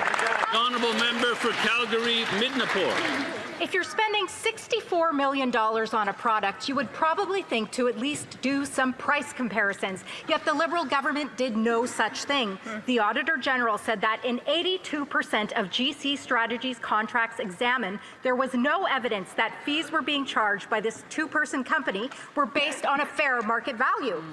Is this the Prime Minister's idea of a new fiscal discipline? Or does price really not matter to Liberals when it comes to paying their well-connected friends? When will we get our money back? The Honourable Minister of Government Transformation. Mr. Speaker, let me be absolutely clear. Misconduct of any kind in the procurement process is never acceptable, which is why we've acted on previous recommendations from the Auditor General. And as of last year, GC Strategies has seen its contracts terminated by the Government of Canada, and we've revoked their security clearance. Now we went even further. The Office of Supplier Integrity has rendered a decision making GC Strategy ineligible for 7 years, Mr. Speaker. This is a process that's free and independent, holding bad actors to account, and it is working as it should. Thank you, Mr. Speaker. Honourable Member for Calgary-Midnapore. Check for fair market value. Canadians could hope that at least we got something in return for $64 million. Not the case here. This is how Liberals are spending your money. Overpaid and nothing to show for it. The Auditor General said only 54% of contracts audited could prove deliverables were received. Is this the Prime Minister's new fiscal discipline? Or for Liberals, is it business as usual? When will we get our money back? The Honourable Minister of Government Transformation and As I've highlighted in previous answers, in March 2024, PSPC has terminated all contracts with GC Strategies. We revoked their security clearance. Now, the Office of Supplier Integrity, which we've put in place after a thorough investigation, determined that GC Strategies met the threshold to be found ineligible for government contracts. As such, they are ineligible for the next 7 years. This is a process to hold bad actors accountable, because we will never accept and tolerate misconduct in the procurement process. Thank you, Mr. Speaker. Honourable Member for Provencher. Mr. Speaker, money doesn't grow on trees, but it sure seems to grow in the coffers of Liberal government insiders and contractors.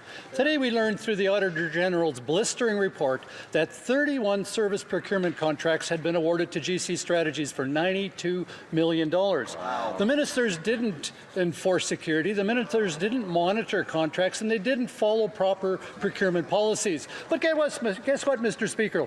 These same Trudeau ministers are in today's cabinet. Who is running that circus over there, and when will the Canadian taxpayer get their money back? Right. The Honourable Minister of Government Transformation. Mr. Speaker, following a thorough investigation by the Officer of Supplier Integrity, last week a determination was made that GC Strategies should be ineligible for the next 7 years. This is a free and independent process we've put in place to hold bad actors to account, and it is working exactly as it should. Thank you, Mr. Speaker. The Honourable Member for Mégantic-l'Érable, Lotbinière. Well, it's clear, Mr. Speaker, a Liberal is a scandal, Mr. Speaker. The Auditor General was very clear this morning in her report on GC Strategies, the Liberal ArriveCan app. This company, 2 people, $64 million in payments from the Liberals. The report reveals that we don't know who did the work, what was done, were the people who did the work qualified to do the work, and did they have the security clearance to do it? We don't know. And the ministers who allowed this, well, they all got promotions, Mr. Speaker. When will the Liberal Prime Minister get the money back that his government took from every Canadian's pocket? The Honourable Minister of Government Transformation. Thank you very much, Mr. Speaker. In March 2024, PSPC ended all contracts with GC Strategies. We revoked the company's security clearance. They are ineligible for any government contract that requires security, and that was already the case. But last week, The government rendered a decision which makes GC Strategies inadmissible for any government contract for the next 7 years. This is an independent process that's working exactly the way that it should. Thank you. The honourable member for Mégantic-L'Érable-Lotbinière. Mr. Speaker, GC Strategies didn't force the government to pay it $64 million. $64 million for an application that didn't work, that wasn't safe, which cost a lot more than expected. The ministers who authorized that spending are either members of the cabinet or in the Prime Minister's inner circle. Marco Mendicino, who's now the Prime Minister's Chief of Staff and a former Public Safety Minister. The former minister who's now the Labour Minister. A scandal, a promotion. Is that how it works in Liberal world, Mr. Speaker? When will any of these ministers be declared ineligible? The Honourable Minister of Government Transformation. Thank you, Mr. Speaker. Let's be clear. We will never accept any misbehavior from our providers. In March 2024, PSPC ended all contracts with GC Strategies and took away its security clearance. And last year, an independent board ensured that GC Strategies will be ineligible for any government contract for the next 7 years. This is a process that we put in place to make sure that any supplier do the work properly. The honourable member for Saint-Hyacinthe-Bagot-Acton. Mr. Speaker, if Ottawa is reinvesting in defence, that money needs to go into Quebec's economy. It needs to go to our aerospace sector, to our shipbuilding sector, to our AI sector, among others. We need to hire Quebec's suppliers instead of giving our money to the Americans, as we did with the F-35s. That's why the Bloc Québécois is proposing a bill for local purchasing to promote our businesses and make sure that there are economic benefits here. So the government's going to reinvest in the government. Will they follow the Bloc's lead? The Honourable Minister of National Defence. Mr. Speaker, we are proud to support Canadians and the Canadian Armed Forces. We will meet the 2% goal set by NATO, and that is also an investment in our defence industry here in Canada. There are about 300,000 jobs in Canada linked to the defence sector, and this investment will allow us to increase that number. We will obviously do what it takes for our Canadian Armed Forces. The Honourable Member for Saint-Hyacinthe-Bagot-Acton. Mr. Speaker, over 60% of aerospace in Canada is in Quebec, and that needs to be reflected in the contracts.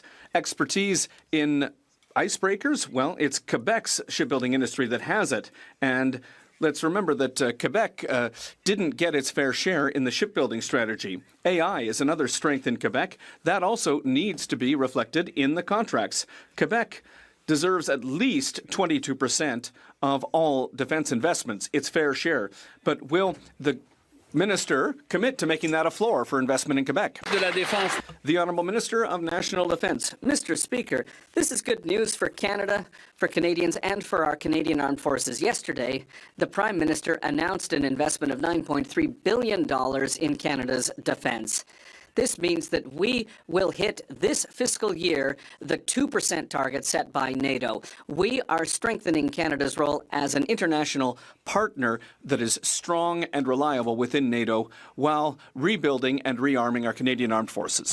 Member for Thornhill. The Auditor General's new report on housing shows just how badly this government has failed Canadians. Since 2018, the government spent over $300 million to fund a new bureaucracy called the Federal Lands Initiative. It built 309 units. That's less than 50 units a year. That's over $1 million a unit. Now the Prime Minister says he's going to create another bureaucracy to do exactly the same thing. So how much more Canadians' money will be flushed down the drain to pay for bureaucracies rather than paying for building homes?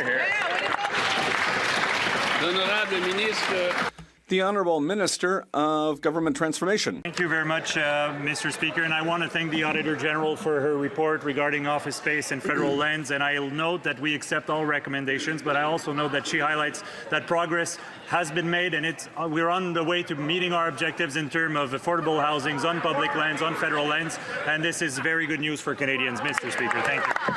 Honourable Member for Thornhill. Speaker, when you accept the findings and you do the exact same thing, Canadians who need a place to live are the ones that end up paying the price. The Federal Lands Initiative, the Crown crown jewel of the government's agenda on building housing has attained just 7% of its target. Wow. And the people in charge of that initiative are the now Justice Minister and the now Finance Minister. Wow. They actually got promoted. In the real world, incompetence of this magnitude has consequences. So I have a simple question. Which one of them's getting fired? Yeah! The Honourable Minister of Housing and Infrastructure. Thank you, Mr. Speaker. I'm new to this place and thankful for the opportunity to be here. This new government is focused on moving forward and building affordable housing, using the federal lands that we can make available and partnering in good faith with mayors, with premiers, with chiefs, working in partnership and in synergy with all levels of government, leveraging federal lands. We will do that. The Honourable Member for Bowmanville, Oshawa North.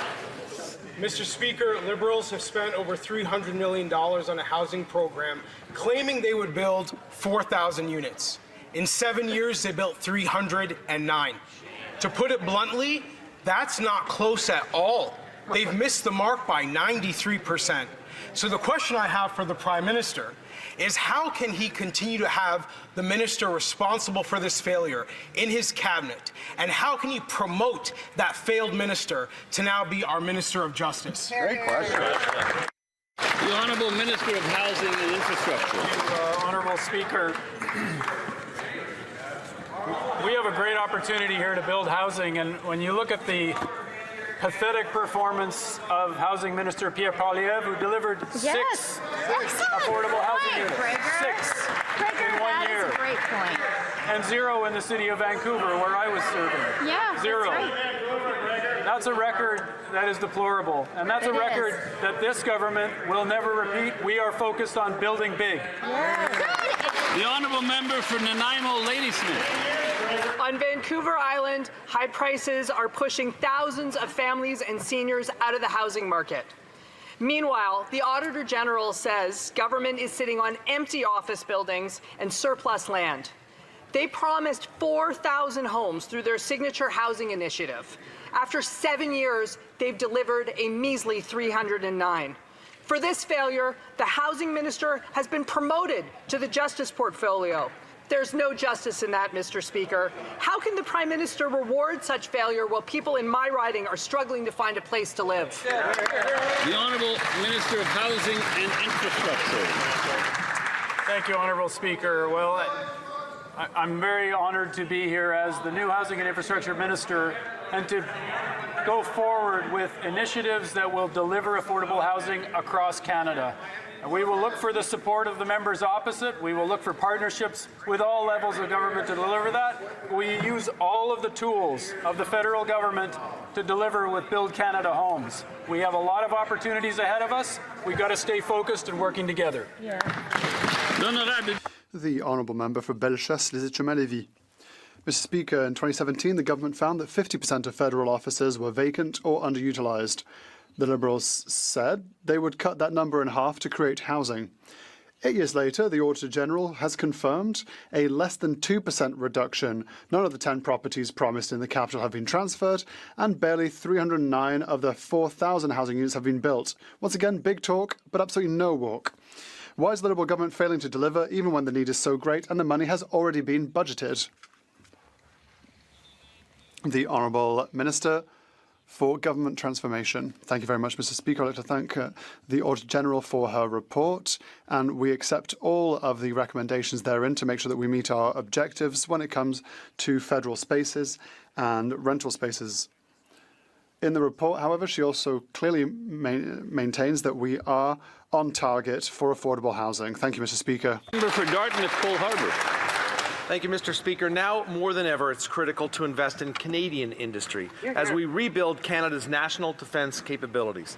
For example, in my riding, Cove is leading the way in creating solutions and sustainable growth for Canada's marine and maritime sectors. Good stuff. Can the Minister please expand on the government's plan to rebuild, reinvest in, and rearm our Canadian armed forces? The Honourable Minister of National Defence. Mr. Speaker, yesterday this government announced a generational $9.3 billion investment in Canada's national defence. This means that we will reach NATO's 2% spending target this fiscal year, Mr. Speaker. Reaching NATO's 2% target also means rebuilding our defence industrial capacity here at home and in Nova Scotia. There are almost 300,000 jobs across Canada in the broader defence sector, and this investment will grow that number. We will ensure Canada remains strong, sovereign and secure, Mr. Speaker. The honourable member for Chicoutimi-Le-Fjord. Mr. Speaker, we know how things work on the other side. Incompetence is rewarded. Today's Auditor General report reveals that the budget for our F-35s is 50% higher than expected. Initially, the project costs presented in 2022 by National Defence were based on 2019 data. In addition, the construction of infrastructure for the F-35s in Bagotville and Cold Lake is now 3 years behind schedule. Why are the Liberals unable to meet deadlines and stop cost overruns? The Honourable Minister for National Defence. Mr. Speaker, we'd like to thank the Auditor General for her work. In such a big project, it's normal for prices to evolve over time, especially with all the challenges that we have had to deal with through inflation and during the pandemic. National Defence and the government are working hand in hand with industry. These are very significant investments, the biggest investment in over 30 years. The honourable member for Chicoutimi-Le-Fjord. Mr. Speaker, it's difficult for me to find the words to describe how badly the purchase of our F-35s has been managed. The costs are skyrocketing, now reaching almost $30 billion. There is a shortage of pilots and technicians, and we've been talking about this since 2018. Construction of facilities is behind schedule, with completion now expected in 2031. Mr. Speaker, this government is always late. Is it ready or is it incompetent? The Honourable Minister for National Defence. Mr. Speaker, we'd like to thank the Auditor General once again for her work and recommendations. We are committed to being open and transparent. National Defence will inform Canadians at every step of this process without compromising operational security. National Defence is keeping a close eye on costs and is working hand in hand with industry to make sure that we get the best cost for Canadians. For Wellington, Halton Hills North. Mr. Speaker, the Auditor General has reported that the cost of the F-35 jets has increased by billions, by almost 50%. I have a simple question. Are these increased costs included in the Prime Minister's recently announced plan to meet NATO's 2% target by April 1st of next year? The Honourable Minister of National Defence. Mr. Speaker, we thank the Auditor General for her work. In a project this big, it's normal for costs to fluctuate over time, especially with all the challenges faced during the pandemic, like supply chain disruptions and inflation, as many F-35 participating NATO members have actually experienced. National Defence is working hand in hand with industry to make sure we get good value for Canadians. Mr. Speaker, we are making the biggest investment in the Royal Canadian Air Force in over 30 years. This is about giving our aviators the tools they need to keep Canada safe. Honourable Member for Wellington, Halton Hills North. Mr. Speaker, Finland is also undertaking this big project. They announced their purchase of F-35 jets around the same time Canada did in early 2022. Finland purchased 64 jets, Canada 88. The Auditor General has reported that facilities and training for the F-35s are years behind schedule. The Finns F-35s will achieve full operational capability in 2030. This government won't achieve that until at least 2033-34, years behind the Finns. Why can't the government deliver these jets on time and on budget? Right. The Honourable Minister of National Defence. Mr. Speaker, once again, we thank the Auditor General for her work and her recommendations. We're taking close note of them and moving to implement many of them already. We're committed to being open and transparent, where National Defence will keep Canadians updated every step of the way without compromising operational security. I'm sure the member doesn't imply that we should be doing so. National Defence is keeping a close eye on costs, working hand in hand with industry to make sure we get the best value for Canadians. We remain focused, Mr. Speaker, on supporting our top Canadian aviators as we procure a new fleet of fighter jets. The Honourable Member for Leeds, Grenville, Thousand Islands, Rideau Lakes. Today's Auditor General reports reveals the shocking contempt that this Liberal government has for matters of national security. They can't demonstrate that security clearances were held by 50% of the contracts that they awarded to GC Strategies. And in more than 20% of the cases, contractors were working without the required clearances. They didn't check before the work began. They don't know if the work got done. There weren't security clearances for the workers, but they cut the checks anyway. And then this Prime Minister gave the ministers responsible a promotion. So through you, Speaker, will the Prime Minister stand up today and tell us when we get our money back? The Honourable Minister. Thank you, Mr. Speaker. As I noted in previous answers, in March 2024, PSPC revoked the security clearance of GC Strategies. We've also terminated all contracts because we will always hold bad actors to account. And last week, the Office of Supplier Integrity rendered a decision making GC Strategy ineligible for the next 7 years. This is a process that is independent, that is free of political intervention, to hold bad actors to account, and it is working exactly as it should. The honourable member for Leeds, Grenville, Thousand Islands, Rideau Lakes. Well, I'm glad the minister knows that that's working exactly as it should, because they don't know that about any of the work GC Strategies did. $100 million, no deliverables can be proven, no security clearances were had, and the minister's talking about them not doing work in the future. Fine. What we want to know is about the work they didn't do in the past that Canadians paid $100 million for. So, to the minister, through you, Speaker, stand up, tell us what date are Canadians getting their $100 million back, when? L'honorable ministre de la Transformation du Gouvernement.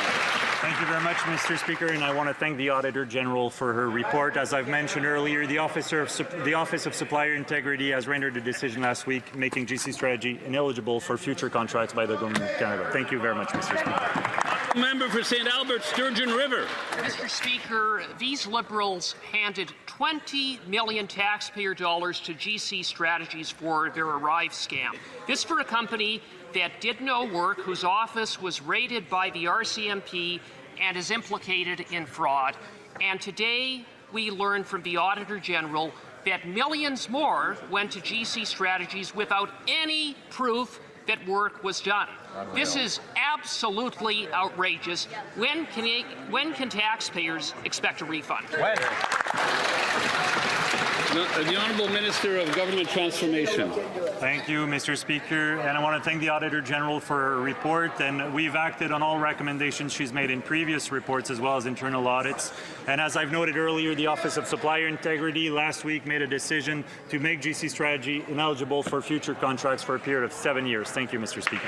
Good answer. Member for St. Albert, Sturgeon River. Mr. Speaker, the Auditor General found no proof of work for a staggering 46% of contracts awarded to GC Strategies. Wow. And yet, these Liberals consistently authorized payment. Millions of taxpayer dollars went improperly out the door without any meaningful oversight. So, who over there is going to stand up, take responsibility, and get taxpayers their money back? The Honourable Minister of Government Transformation. Thank you, Mr. Speaker. As I've noted, we've acted on all recommendations by the Auditor General in previous report. I thank her for her work. We will always hold bad actors to account. And as a matter of fact, Mr. Speaker, last week the Office of Supplier Integrity made a decision to make GC Strategy ineligible for future contracts for a period of 7 years. This is a process that's working as it should. Thank you, Mr. Speaker. Honourable Member for North Island, Powell River. $64.5 million. That's how much taxpayer money this Liberal government gifted their friends over at the top Arrive scam contractor. Friends, Mr. Speaker, who are now under RCMP investigation, yet the Trudeau ministers responsible for this scandal, far from being held accountable, have actually been promoted to the Ministers of U.S. Trade, the Minister of Foreign Affairs, and the Minister of Jobs. So my question to the Prime Minister is, when will there be some actual accountability for the millions of dollars in fraud, and when will the hardworking men and women of this country get their money back? The Honourable Minister of Government Transformation. Mr. Speaker, and let me be very clear. Misconduct of any kind by suppliers is never acceptable, and we will always hold bad actors to account. As a matter of fact, Mr. Speaker, the Office of Supplier Integrity last week made a decision making GC Strategy ineligible for contracts for a period of 7 years. We've also terminated in March 2024 all contracts with GC Strategies, revoked their security clearance. We will always hold bad actors to account. Thank you, Mr. Speaker. The honourable member for Laval-les-Îles. Mr. Speaker, Quebec operates its own carbon pricing system, which has proved effective in reducing pollution. Today, the Bloc Québécois is asking the federal government for a refund, even though Quebec had decided not to participate in the federal carbon pricing system. So essentially, the Bloc Québécois is asking for its cake and to eat it too. Mr. Speaker, can the Minister for Environment and Climate Change tell the Bloc the truth? The Honourable Minister for the Environment and Climate Change. The carbon pricing rebate has been in place for many years. Quebec has its own carbon pricing system, and the federal fuel charge does not apply in Quebec. Therefore, Quebecers did not receive the Canadian carbon rebate. We respect Quebec and have been consistent on this issue. The Bloc Québécois should support our efforts to fight climate change and protect our environment rather than just playing petty politics. Honourable member for Carleton Trail, Eagle Creek. The Auditor General tabled a scathing report today on how the Liberals paid GC Strategies, which is now under RCMP investigation, $64 million. In 46% of the contracts reviewed, federal organizations had little to no evidence of receiving deliverables, yet government officials continued to pay. Given the ministers responsible have yet to get the money back from these fraudsters, how did they get promoted into this Prime Minister's cabinet? The Honourable Minister for Government Transformation. I thank the Auditor General for her report, and for previous reports she's made on this matter. We've acted on all of her recommendations to increase accountability, transparency, data collection, and to clarify the rules, the roles, and the responsibilities. And let me be very clear, Mr. Speaker, we will always hold bad actors to account. As a matter of fact, we've revoked the security clearance of GC Strategies. The Office of Supplier Integrity has acted on GC Strategies. Thank you, Mr. Speaker. Honourable member for Carleton Trail, Eagle Creek. $64 million in fraudulent spending on GC Strategies and not a cent returned. Today's Auditor General reports have slammed this government. The F-35s are 50% over budget, up from $19 billion to nearly $30 billion, with more increases expected. Millions spent on transforming office space into housing and no homes built. Why, under this Liberal government, are Canadians spending so much and getting so little? The Honourable Minister of Government Transformation. Merci beaucoup, Monsieur le Président. Par rapport aux espaces. Thank you. With regards to the office space, I would like to thank the Auditor General, and we accept all the recommendations that she has submitted to the government. I would like to note that in her report she notes that we are on track to meet our affordable housing goals. Today's Auditor General report show the true extent of Liberal incompetence and waste. Taxpayers are on the hook for $14 billion in F-35 fighter jet overruns, and the Arrive scam report confirms that a two-person firm received $64 million in contracts for little to no work, and $0 have been returned to the taxpayer. And what does this Prime Minister do? He promotes the very ministers responsible for these scandals into his own cabinet. The Minister of Foreign Affairs, U.S. Trade, and the Minister of Jobs as well. If he's rewarding these failed ministers, how can Canadians respect receiving a penny of the money back? The Honourable Minister of National Defence. Speaker, because the member mentioned the Canadian Armed Forces, this government is proud to champion the outstanding work of the women and men of the Canadian Armed Forces. Last month, our forces were deployed on Operation Carib, where they successfully conducted seizures of more than 1,300 kilograms of cocaine in the Caribbean Sea.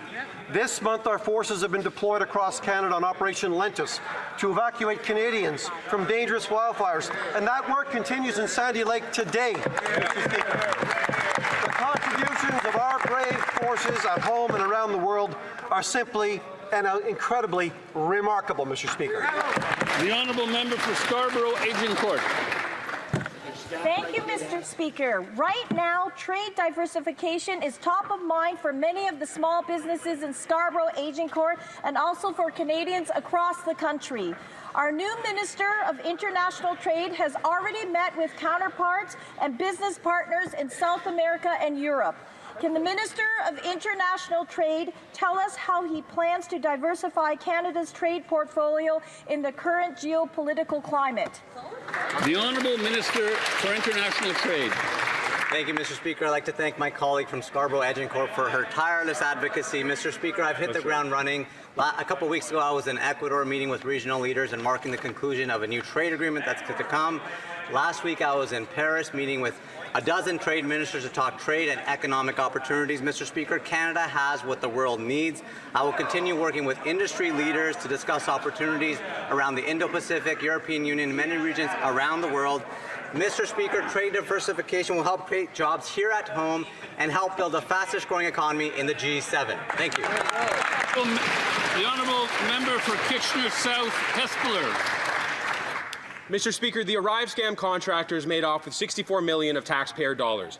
Multiple software developers in Waterloo region have told me that a couple of them could have done it over a weekend. The contractors didn't write any code. Their only job was to make sure the actual code writers had the proper security clearances. But today the Auditor General tells us they didn't even manage to do that. Meanwhile, the F-35 program is 50% over budget. That's $14 billion over budget, and we still don't have any jets. Could the Prime Minister perhaps produce a budget accounting for all of this? Could that budget perhaps include less fraud and waste?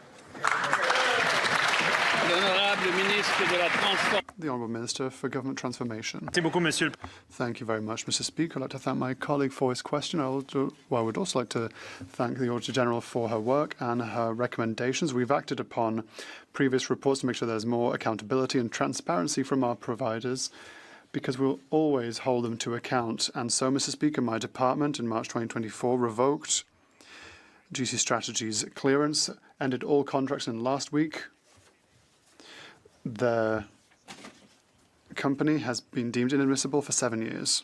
The Honourable Member for Rosemont-La Petite Patrie.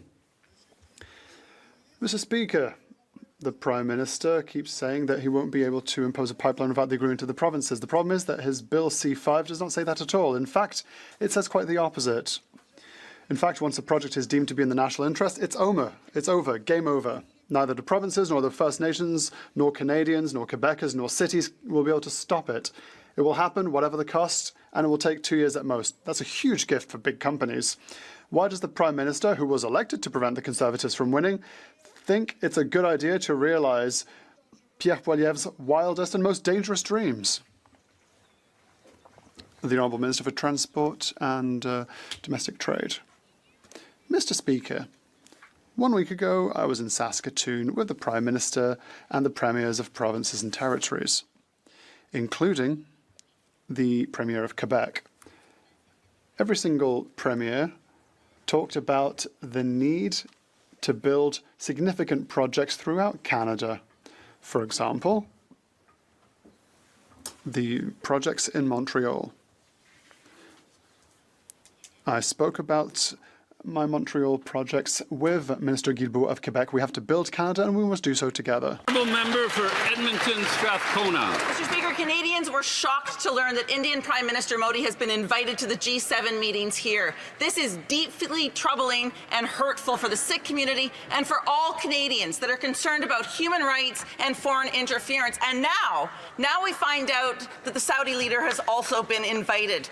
This G7 is becoming, honestly, it's becoming a showcase of tyrants. Will this Prime Minister rescind those invitations and make sure that the people coming to this G7 believe in human rights and believe in people, not profits? The Honourable Minister of Foreign Affairs. Mr. Speaker, the Prime Minister and I have spoken with our Indian counterparts, and there has been an agreement for continued law enforcement dialogue. I will say, Mr. Speaker, that the G7 is a critical forum for global leaders to have productive and frank discussions. The RCMP's independent investigation is ongoing, and in this country, the rule of law will never be compromised. We will always stand up for the safety and security of Canadians. Thank you. And that brings question period to a close.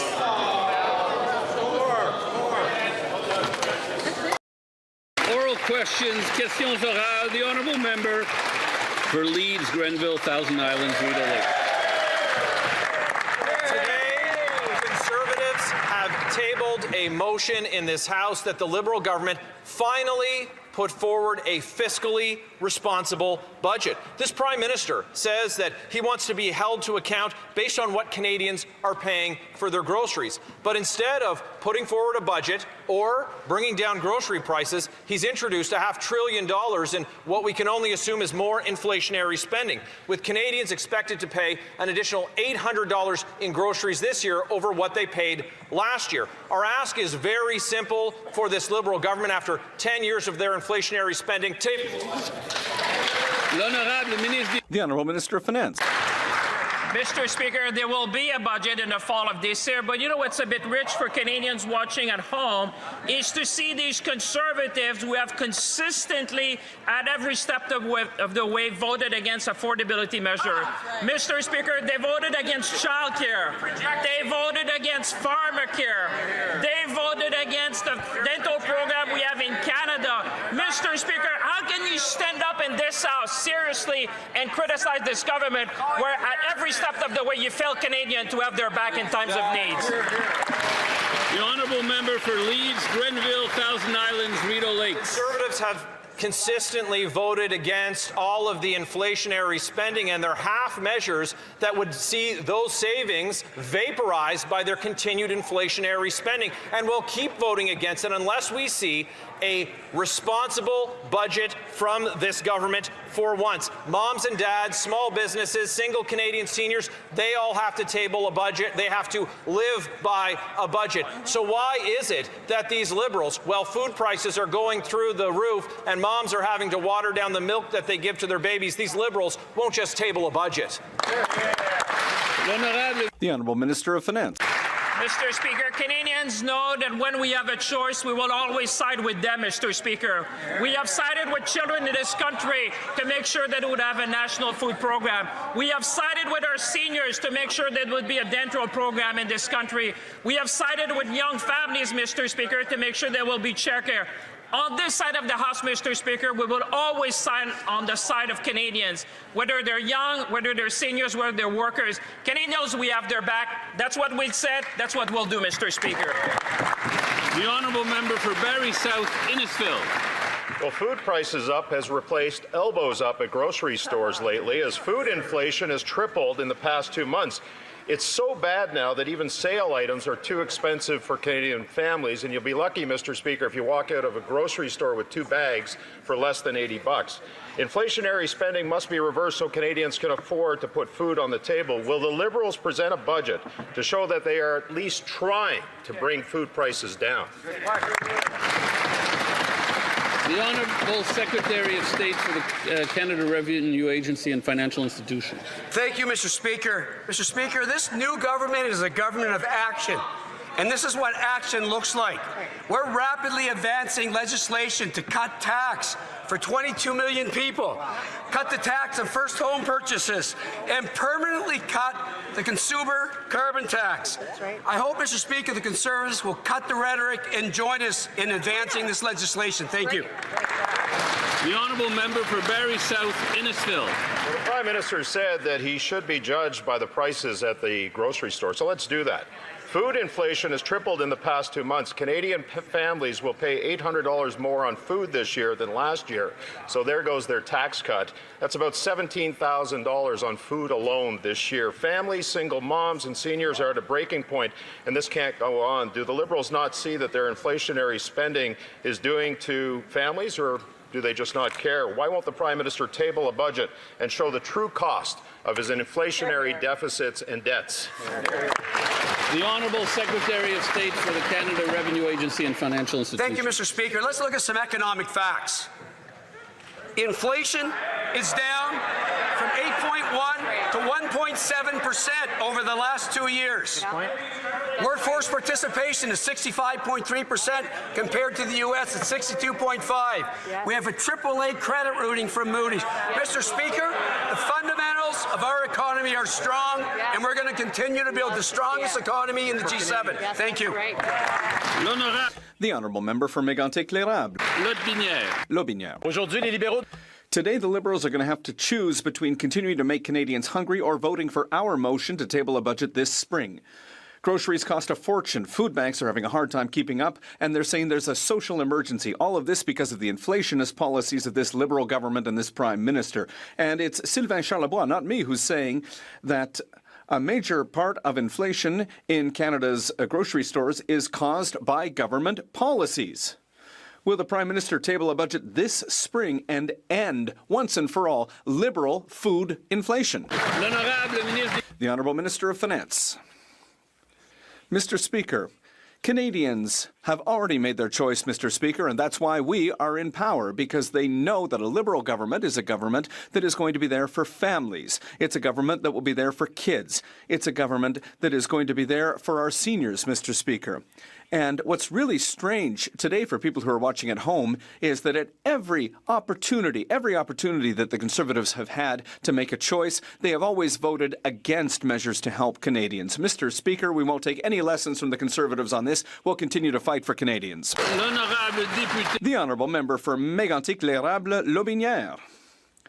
Well, the Prime Minister himself said that he wants to be held responsible for what Canadians pay at the grocery store. He said that, and he and his government are responsible for the second worst food inflation prices in the G7. Since he's become Prime Minister, the cost of groceries has gone up by $800 per family. That's worse than under Justin Trudeau. Imagine.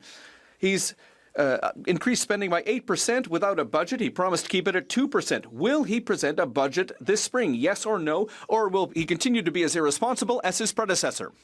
The Honourable Minister of Finance.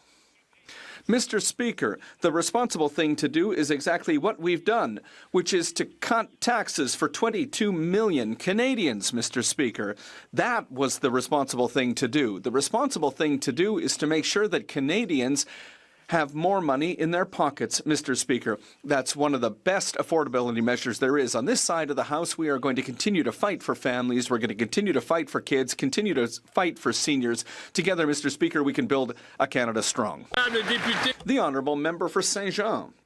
Mr. Speaker, the measures to break down trade barriers in Bill C5 look like they're moving forward, but the Liberals have also included in C5 measures that would impose gas and oil pipelines on Quebecers. The Bloc Québécois is ready to work with the government on interprovincial trade, but this is a game that has to be played between two parties.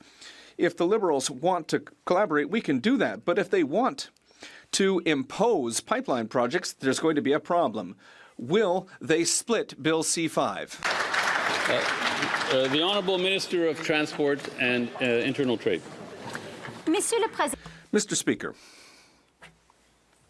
everyone in this House agrees on one important issue, and that is that today we are at a critical moment for Canada.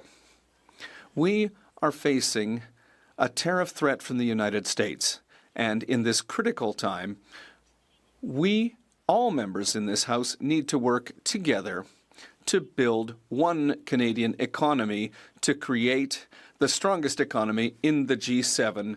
We need free trade across Canada. We need to build big projects. The honourable member for Saint-Jean.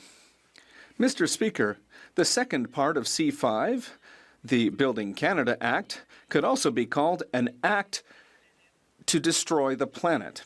Ottawa is giving itself the right to approve fossil energy projects through decree without environmental assessments or consultations. Ottawa can decide on its own. It says that it'll, quote-unquote, consult Quebec provinces and Indigenous people by putting a fait accompli in front of them. Will the Liberals realize that this is a step backwards for the environment and when it comes to respect for democracy? The Honourable Leader of the Government in the House of Commons. Thank you, Mr. Speaker. You know, C5 is an answer to an economic crisis, a crisis that has been provoked by our southern neighbours. It's a trade crisis, and here is the answer. We have the answer. We got a mandate from Canadians to fight this tariff war, to create opportunity in Canada, and to do everything that we can to help our economy and to protect jobs in Quebec, including forestry, aluminum, steel, and other jobs in Quebec. That's our answer to the economic crisis. The Honourable Member for Repentigny.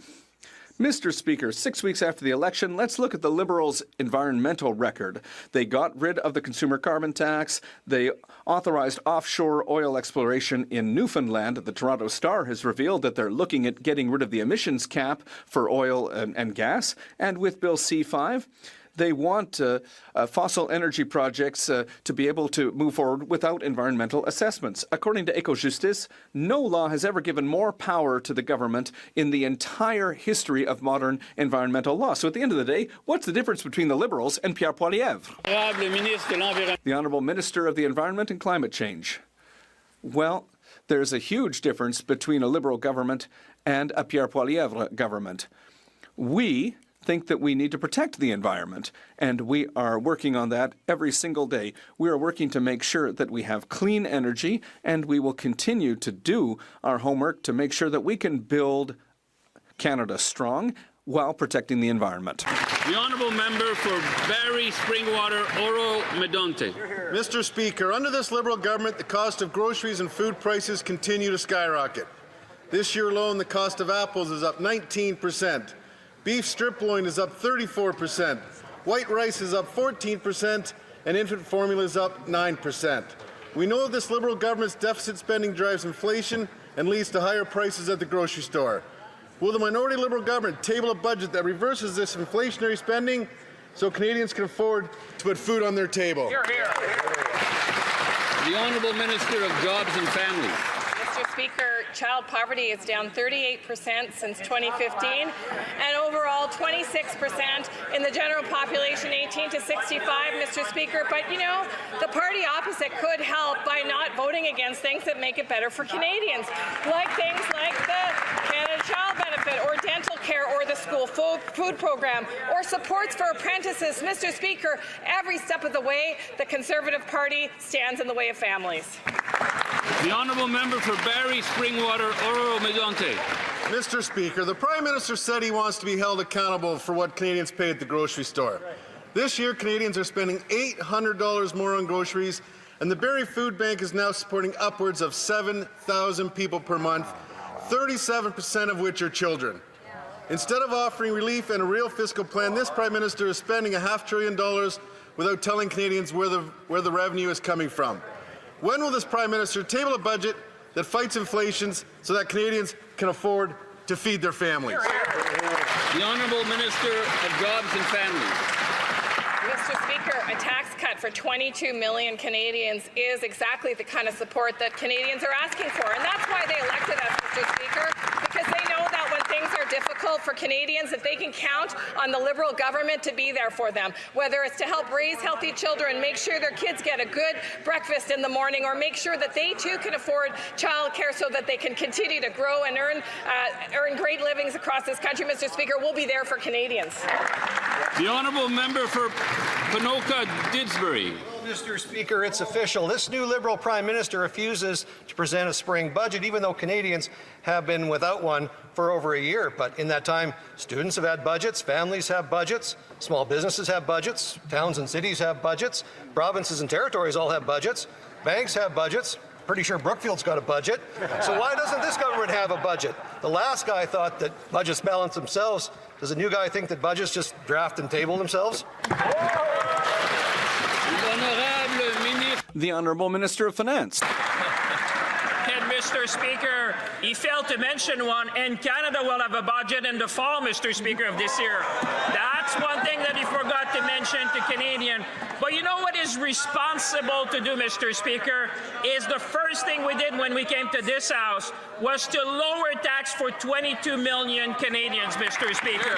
That's something that they failed to mention. That's the type of thing that Canadians at home are watching, and they know with our motion and them voting for the bill, Mr. Speaker, by July 1st, their tax will come down. That's what Canadians expect. That's what we deliver. The Honourable Member for Kamloops, Shuswap, Central Rockies.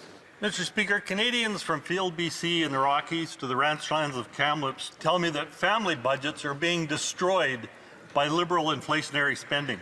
The Prime Minister wants to be held to account by what Canadians pay at the grocery store. Today we're debating our Conservative motion calling for a budget as soon as possible.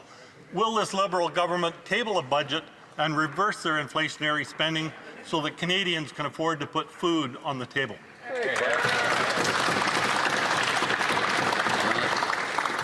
The Honourable Secretary of State? For seniors. Seniors, that's what I figured. Yeah, go ahead. Thank you, Mr. Speaker. It's an honor to rise in this House for the first time as the member for Esquimalt Saanich Sioux. Mr. Speaker, this government is doing important work to ensure that we are protecting vulnerable Canadians, including vulnerable seniors, and that's why we continue to stand up for seniors. We're restoring eligibility to age 65 with the Old Age Security Program, and this is an important step to defend vulnerable seniors from falling into poverty. This policy also helps to protect low-income seniors who depend heavily on OAS and GIS. The Honourable Member for Selkirk, Interlake Eastman. After the lost Liberal decade by Justin Trudeau and company, our military is gutted and Canada has been left weaker, poorer, and defenseless. For 10 years, these Liberals failed to take our national defence and security seriously, instead relying on our allies to defend Canada's sovereignty. The Canadian Armed Forces is facing a devastating recruitment crisis and does not have enough soldiers, sailors, and aircrew. And only half of our military equipment is serviceable. Why should Canadians believe this Prime Minister will fix what his Liberals have already broken? The Honourable Minister for Veterans Affairs. Mr. Speaker, today is a good day for Canada.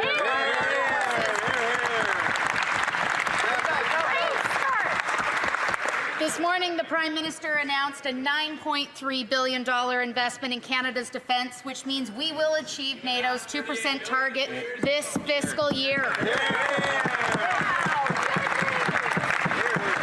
is the largest investment in defence since the end of the Second World War. Mr. Speaker, I can tell you on this side of the House, we're thankful to those who serve, past and present. Honourable Member for Selkirk, Interlake Eastman.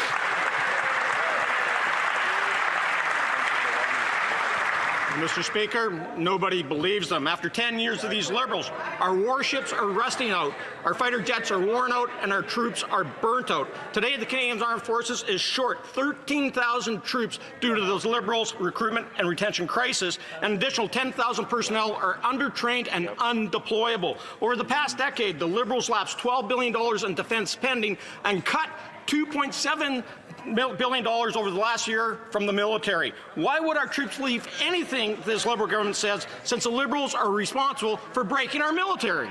The Honourable Minister for Veterans Affairs. Mr. Speaker, as I said, today is a great day for Canada, for our allies and our partners around the world are watching. I find it surprising that the Conservatives want to talk about supporting and equipping forces when they're the ones who cut Canada's defence spending to below 1%.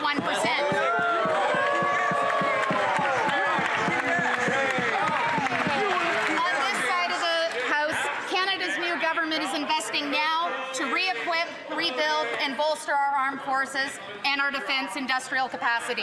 We will ensure Canada remains strong, sovereign, and secure. The Honourable Member for Chicoutimi-Le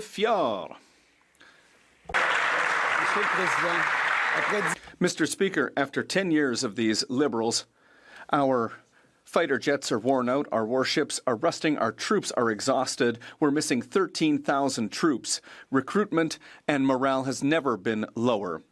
Over the last Liberal decades, the Liberals cut $12 billion in defence spending and cut the budget. Our forces have been abandoned. Mr. Speaker, how can a government who is responsible for this fiasco claim to be unaware of this fiasco and claim to fix it?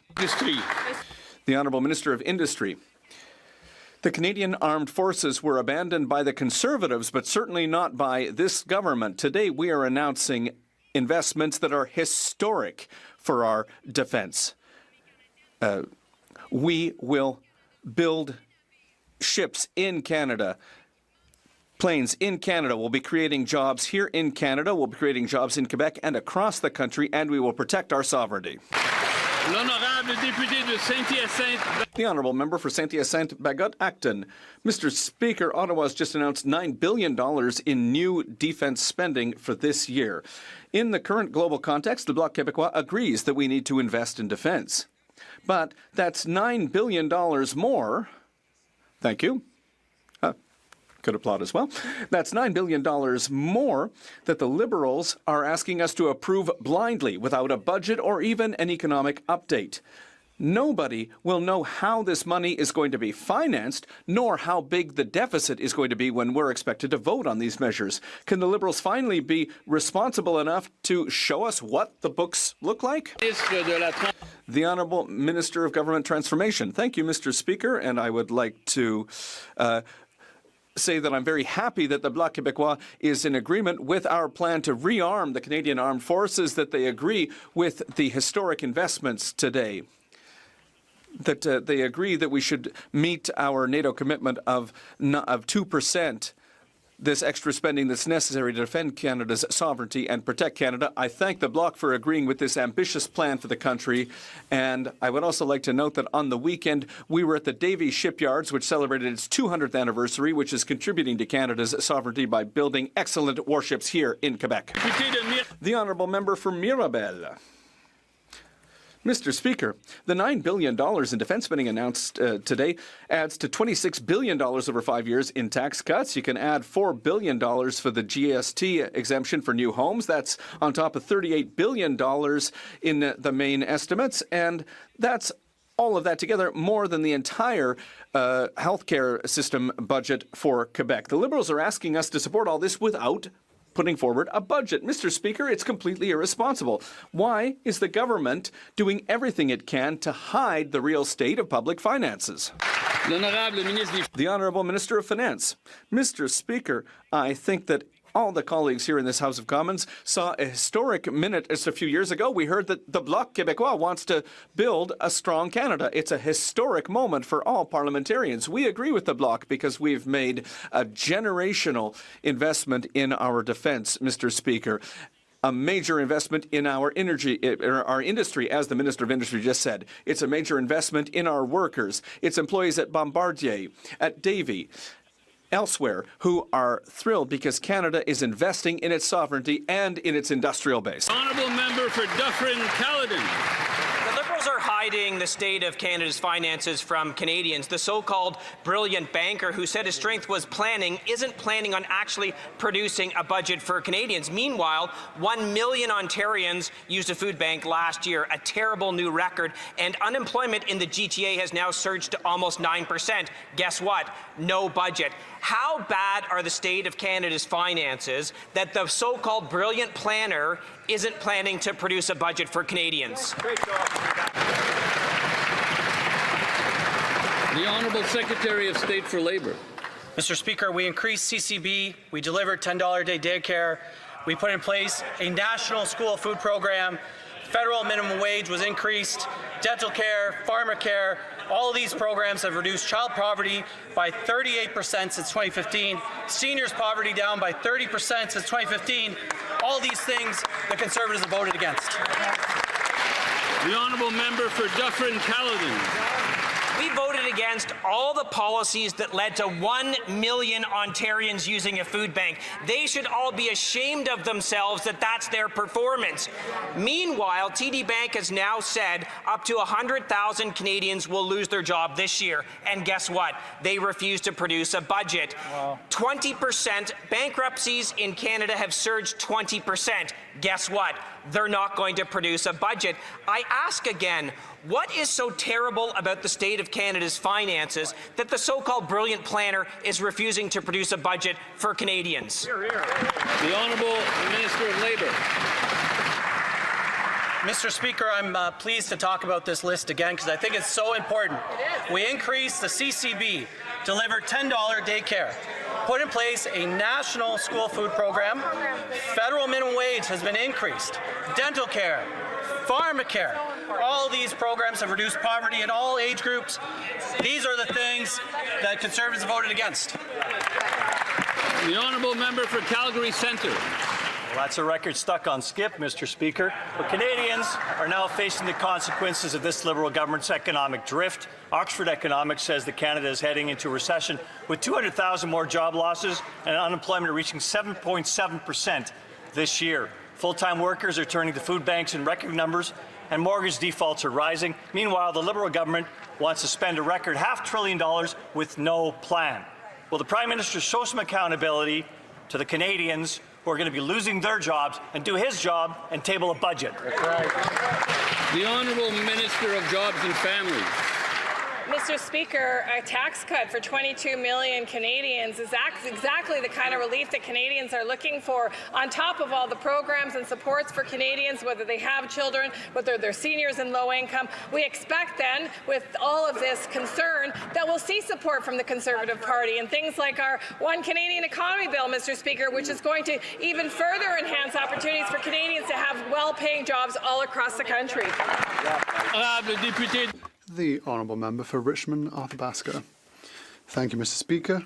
First, I would like to remind the Prime Minister that he leads a minority government and that the majority of elected members of the House of Commons voted in favour of tabling a budget this spring. This morning, I was present for the Conservative motion, but there's been no response. I'll try my luck here. Two simple yes or no questions. 1. Does the Prime Minister respect this institution, that is the House of Commons? And 2, will he respect the will of the majority of elected members and table the budget? The Honourable Minister for Finance. Mr. Speaker, 2 answers.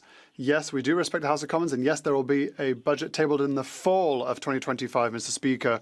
And yes, Mr. Speaker, we're working for Canadians.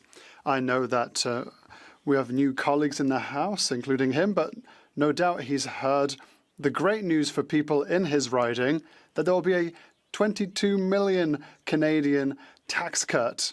And I'm sure that he'll call people in his riding so that they can all celebrate a great moment for Canadian taxpayers.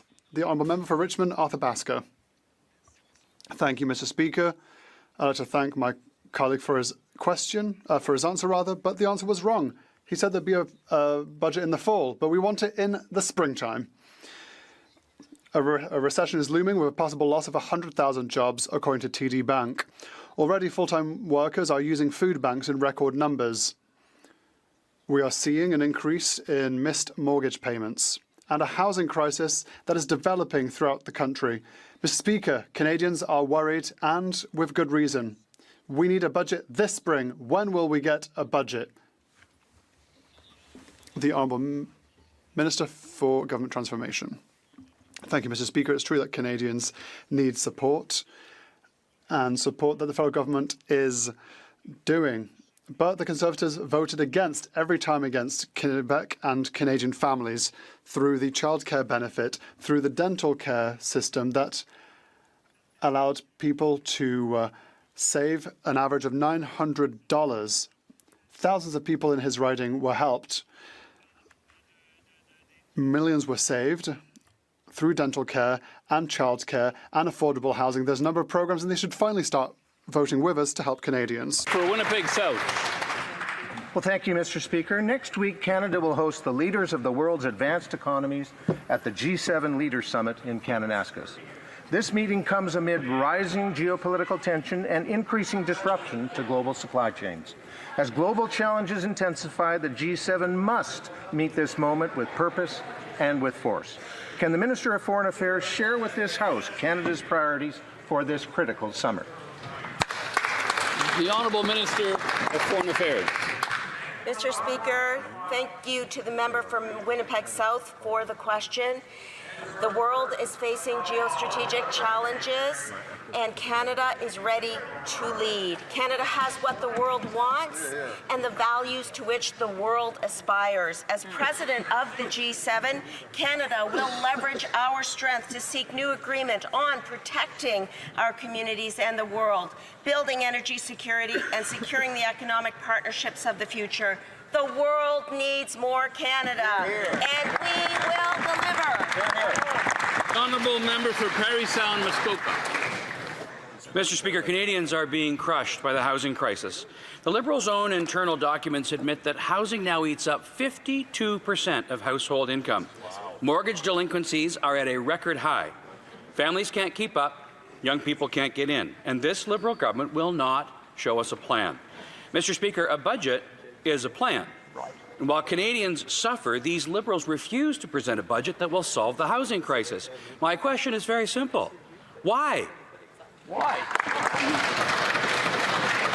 The honourable member of Housing and Infrastructure. Thank you, Mr. Speaker. Well, this government is committed to taking action on housing, and that's why we've rolled out the GST break for first-time home buyers, saving them $50,000 up to $1 million purchase. That's why we've rolled out a tax break for 22 million Canadians to help them afford housing. That's right. We are taking action, and we will continue to take action at a pace that I hope the members opposite will support us on. Excellent. The honourable member for Parry Sound, Muskoka. Well, Mr. Speaker, here's what we know now. We know now that Toronto and Vancouver are two of the most unaffordable cities in the world. We know that the cost to construct a residential building in Canada has increased by 58% in the last 5 years. We also know that this latest housing minister increased home building taxes by 141% while he was mayor of Vancouver. And we know that the TD Bank has declared that this government will not come close to their promise to build 500,000 new homes per year. Mr. Speaker, are the Liberals refusing to deliver a plan because they don't actually have a real one? The Honourable Minister of Housing and Infrastructure. Thank you, Mr. Speaker. This government has been very clear about our plan for housing, the most ambitious plan for housing in Canadian history, and that is Build Canada Homes, that is moving forward on actions, concrete actions that will save people money. That's right. We are going to take action for multi-unit residential buildings that we hope the members opposite will support in the fall to increase rental supply. We are going to take action across the board, particularly on affordable housing, and we expect support in this House. We do. The honourable member for Thornhill. The housing minister who increased building taxes by 141% the last time he had a chance should be aware that Oxford's Global Cities Index found that residents of Toronto spend more of their income on housing than any other city in the world. But the man in charge of housing doesn't think that's a problem. He says that housing prices shouldn't go down, period. So if he doesn't think that housing prices should go down, can he tell the residents of Toronto just how much more of their income they're going to have to spend on their homes? Honourable Minister of Housing and Infrastructure.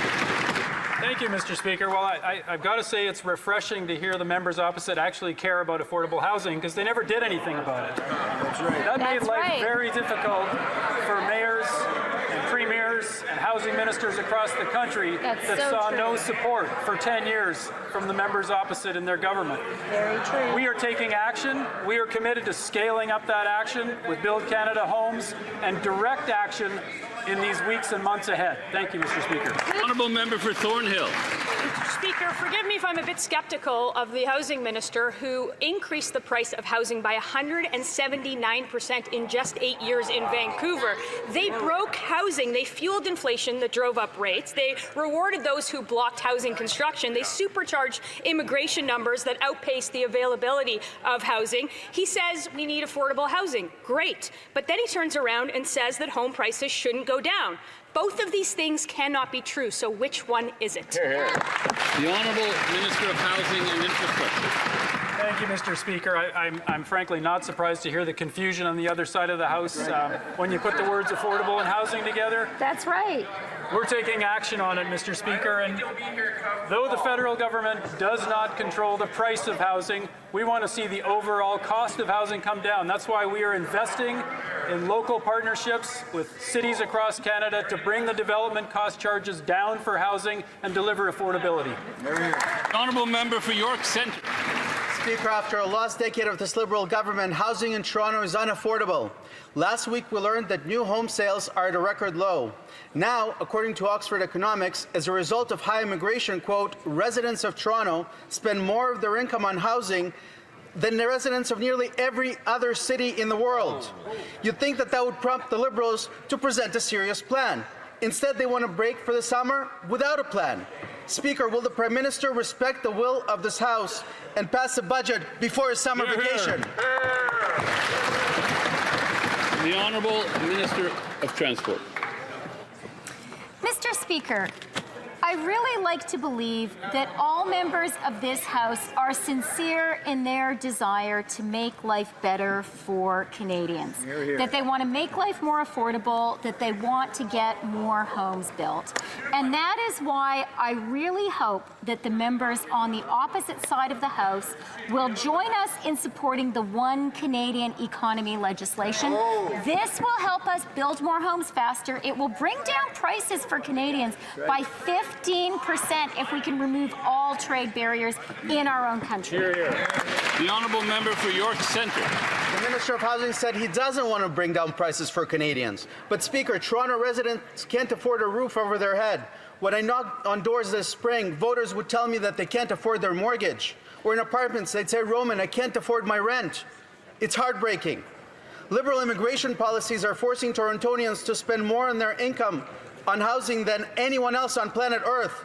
But the Prime Minister is failing Canadians and refuses to listen to this House. Speaker, when will the Prime Minister deliver a budget? Hear, hear. The Honourable Minister of Transport. Mr. Speaker, one of the policies the Prime Minister campaigned on was building modular housing. That is a way to get more homes built faster, and we know that by removing barriers to internal trade in our country, we can get a modular housing industry going in our country. Exactly. That is one of the solutions to the housing crisis. I hope the members opposite will be constructive and support this important legislation. Honourable member for York Durham. Mr. Speaker, my generation refuses to live in a shipping container.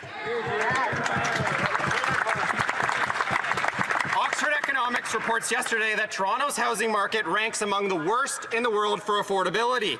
At the same time, mortgage delinquency rates in Toronto are higher than at any time during the pandemic. The financial burden is suffocating the next generation of homebuyers. And history has shown us, Mr. Speaker, if you fail to plan, you are planning to fail. A budget is a plan, Mr. Speaker, so my question to the Prime Minister is, when will Canadians see one? The Honourable Minister of Jobs and Families.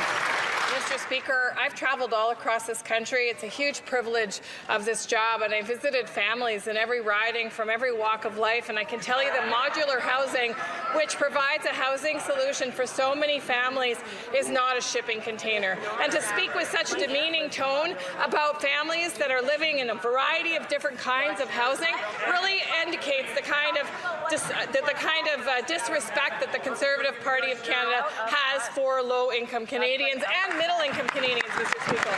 The honourable member for Northumberland Clark. Mr. Speaker, tents are not houses. That's right. The Prime Minister told us during the campaign that Canada was facing the biggest crisis of our lifetime. Well, here's a crisis. In 2015, housing costs were an average of 38% of Canadian household budgets. Today, it's overwhelming. It's 52%. Wow. A recent study found that Toronto residents spend more of their income on housing than nearly every other city in the world. We were told that the Prime Minister, well, he's the man with a plan.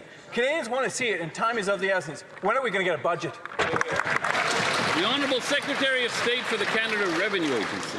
Thank you, Mr. Speaker. Mr. Speaker, maybe the member opposite should ask himself, look in the mirror, ask his colleagues why they voted against every housing initiative we put forward over the last several years. Rapid Housing Initiative, Federal Co-Investment Fund, the Housing Accelerator Fund, Mr. Speaker. Their own leader told them not to support the program while the MPs themselves were trying to advocate for it. Shame on them, Mr. Speaker. That's right. The honourable member for Sarnia-Lambton, Vikedjwanan. Well, Housing Accelerator, $4 billion, 0 homes built. But meanwhile, housing prices have doubled, rent has doubled, down payments have doubled, and people are now defaulting on their mortgages at record rates due to the disastrous inflationary spending of this Liberal government. A federal memo confirms that housing will consume 52% of the household budget this year, up from 38% in 2015, so they know they caused this problem. When will the government table a budget with a plan to give the hope of home ownership back to young people? Hear, hear. Honourable Minister of Housing and Infrastructure.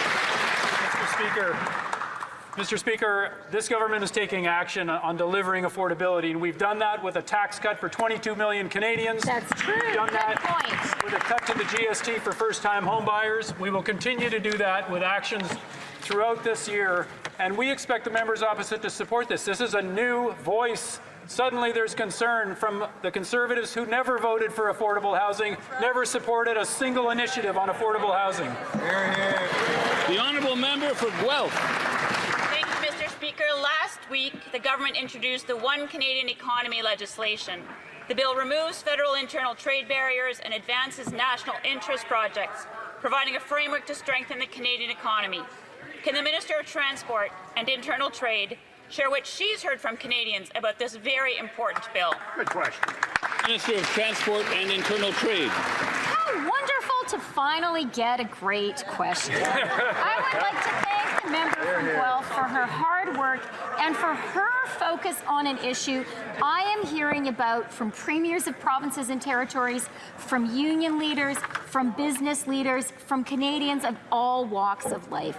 Canadians understand that now, when our economy is being battered by tariffs from the United States, now we need to build a strong Canada by lifting all barriers to internal trade and by building big national projects. I'd like to call on all members of this House to support this essential legislation. The honourable member for Saskatoon University.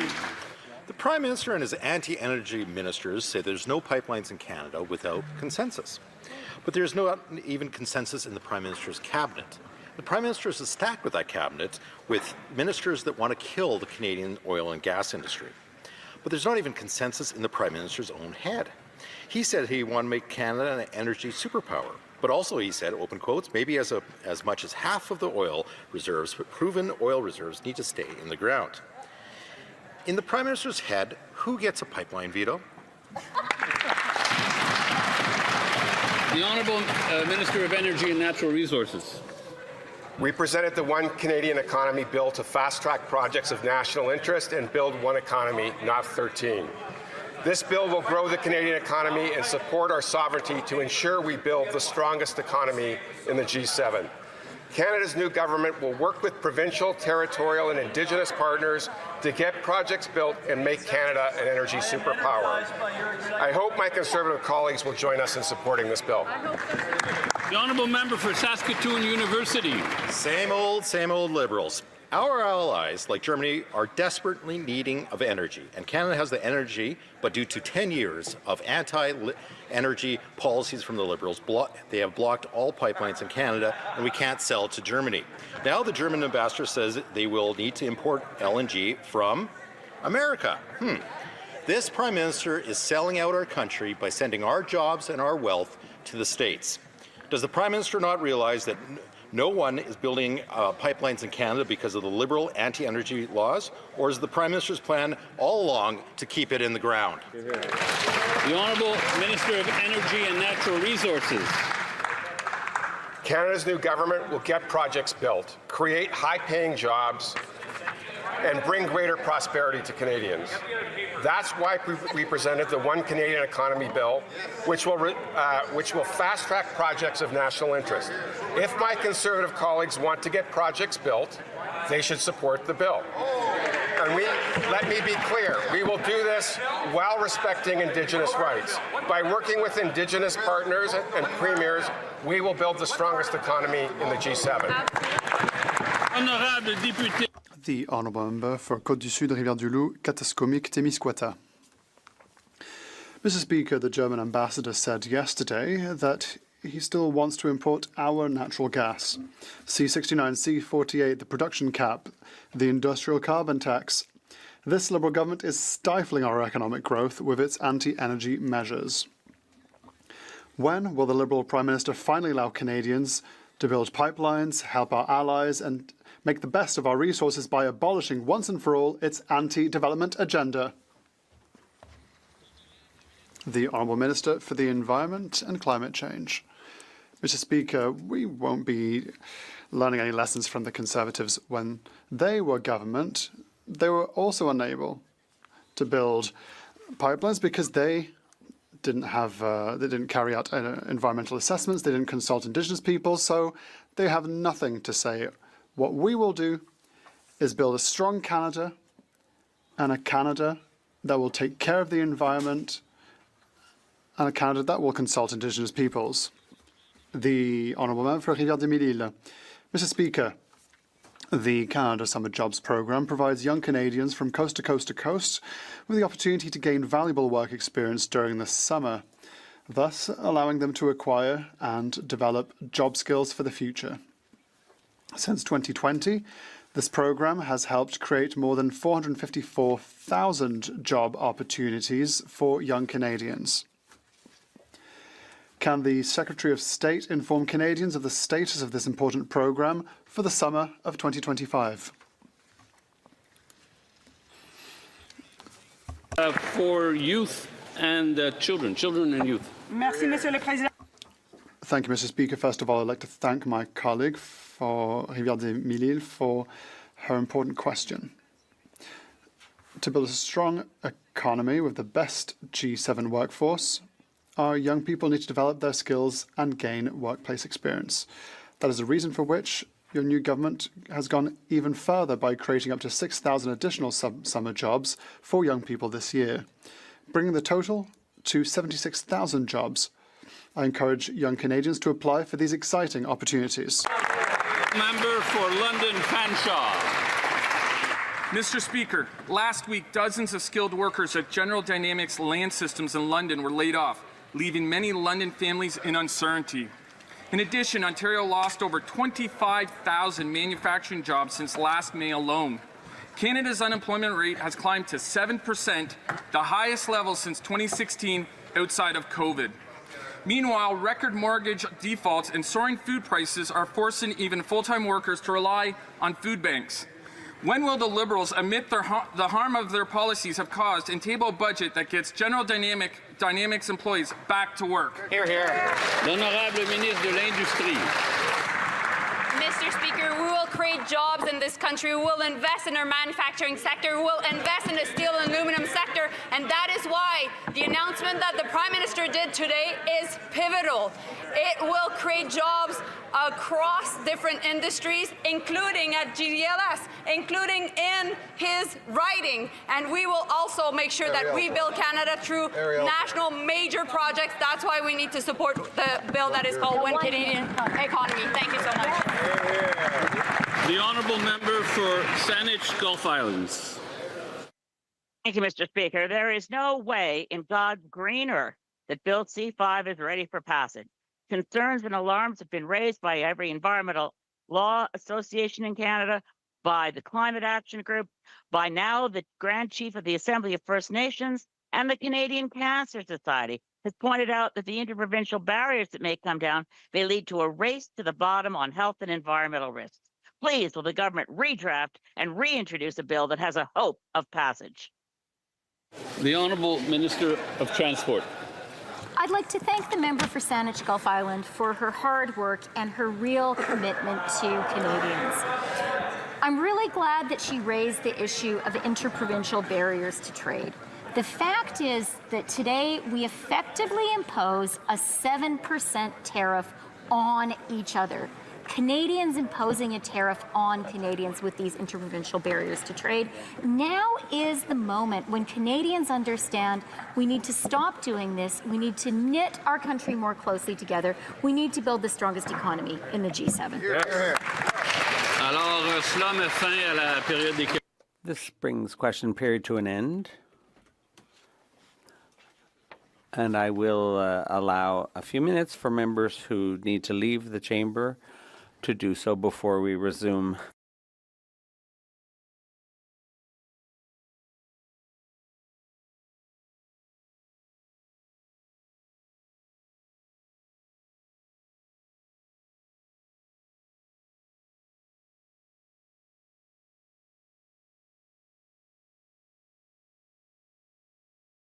Oral questions, questions orales. The honourable member for the Park First Saskatchewan. Thank you, Madam Speaker. The job numbers are out, and they're bad. Failing Liberal policies have now caused a full-blown unemployment crisis.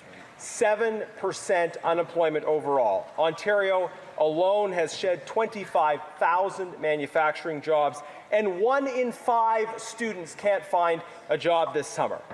So when will this government reverse their job-killing policies so that Canadians can get back to work? Here. Honourable Minister of Finance. Madam Speaker, we have seen the job numbers, and I would say it's in large part to the trade war that we're facing with our neighbor to the south. But, Madam Speaker, Canadians, and I hear the Conservative will rejoice that later on today we will be tabling legislation, including a plan to build Canada strong, Madam Speaker. That's the type of thing. On this side of the House, they just ask question. On this side of the House, we put plan forward to build Canada strong. The honourable member for Sherwood Park for Saskatchewan. Madam Speaker, the fact is unemployment has been steadily increasing under this government for 2 years. This week I spoke to Josh, a hardworking and experienced labourer in his late 30s. Josh has been unemployed for more than a year and has now put in over 1,000 applications. StatCan's numbers show that unemployed Canadians like Josh are searching longer and becoming more desperate. Now, by raising taxes, obstructing development, and letting immigration get out of control, Liberals are depriving people like Josh of the opportunities that they deserve. Will they change course so that Josh and others can get back to work? Honourable Minister. Madam Speaker, I think about Josh, his families, his community, and all the communities around the country which are affected by this trade war. That's why, Madam Speaker, we are going to table legislation later on today with a plan, because the way to address what's going on in Josh and his employment status is to build a plan, to create opportunities, to build Canada strong, to build a confident Canada, a prosperous Canada. And I would want to salute the work of my colleague, the Minister of Transport and the Minister of One Canadian Economy. They have done great work, Madam Speaker, to build that one Canadian economy that will create. Honourable member for Sherwood Park, Fort Saskatchewan. Madam Speaker, if they had a plan, the typical way you'd put a plan before the House of Commons to address unemployment is in something called the budget. And yet we have no budget. Their response to terrible unemployment numbers is to blame others, blame external events, and to fail to present the House of Commons with a budget. They said a plan beats no plan. They have no plan. They have no budget. They have no plan to address out-of-control unemployment. They need to cut taxes, allow development, and control immigration. When will they change course so that people can get back to work? The Honourable Government House Leader. Madam Speaker, indeed, this government has a plan. This plan will be tabled later today in the form of legislation that member and his colleagues will have a chance to support. A plan to build this country, a plan to collaborate with every premier in this country who has endorsed this plan, a plan to build major projects, a plan to get our economy on track, a plan to create opportunity for Canadians from coast to coast to coast. Will that member stand up and support our plan? The honourable member for Moose Jaw, Lake Centre, Lanigan. Madam Speaker, today we learned that Canada's unemployment rate has risen to 7%, the highest in a decade outside the pandemic. For students, this number is even higher at over 21%. Canada's youth are eager to start their career paths but are facing obstacles at every step. They want to have independence and not be a burden to their parents. For 10 years, the Liberals have been at the helm of our economy and things have only gone downhill. The Liberals have created this unemployment crisis. Do they have a real plan to fix it? The Honourable Parliamentary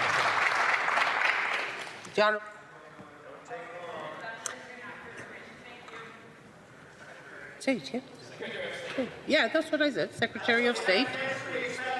Madam Speaker, we stand with the families that are impacted by unjust, unfair, and illegal tariffs to the south of us.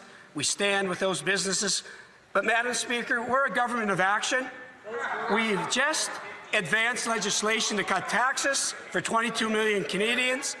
We're lowering the carbon tax, and we're lowering the taxes on first-home buyers. Thank you, Madam Speaker. The honourable member for Montmorency-Charlevoix. Madam Speaker, the unemployment rate among young people in Quebec is 3 times higher than the general population. It's 17% instead of 5%, and summer job offers have dropped dramatically.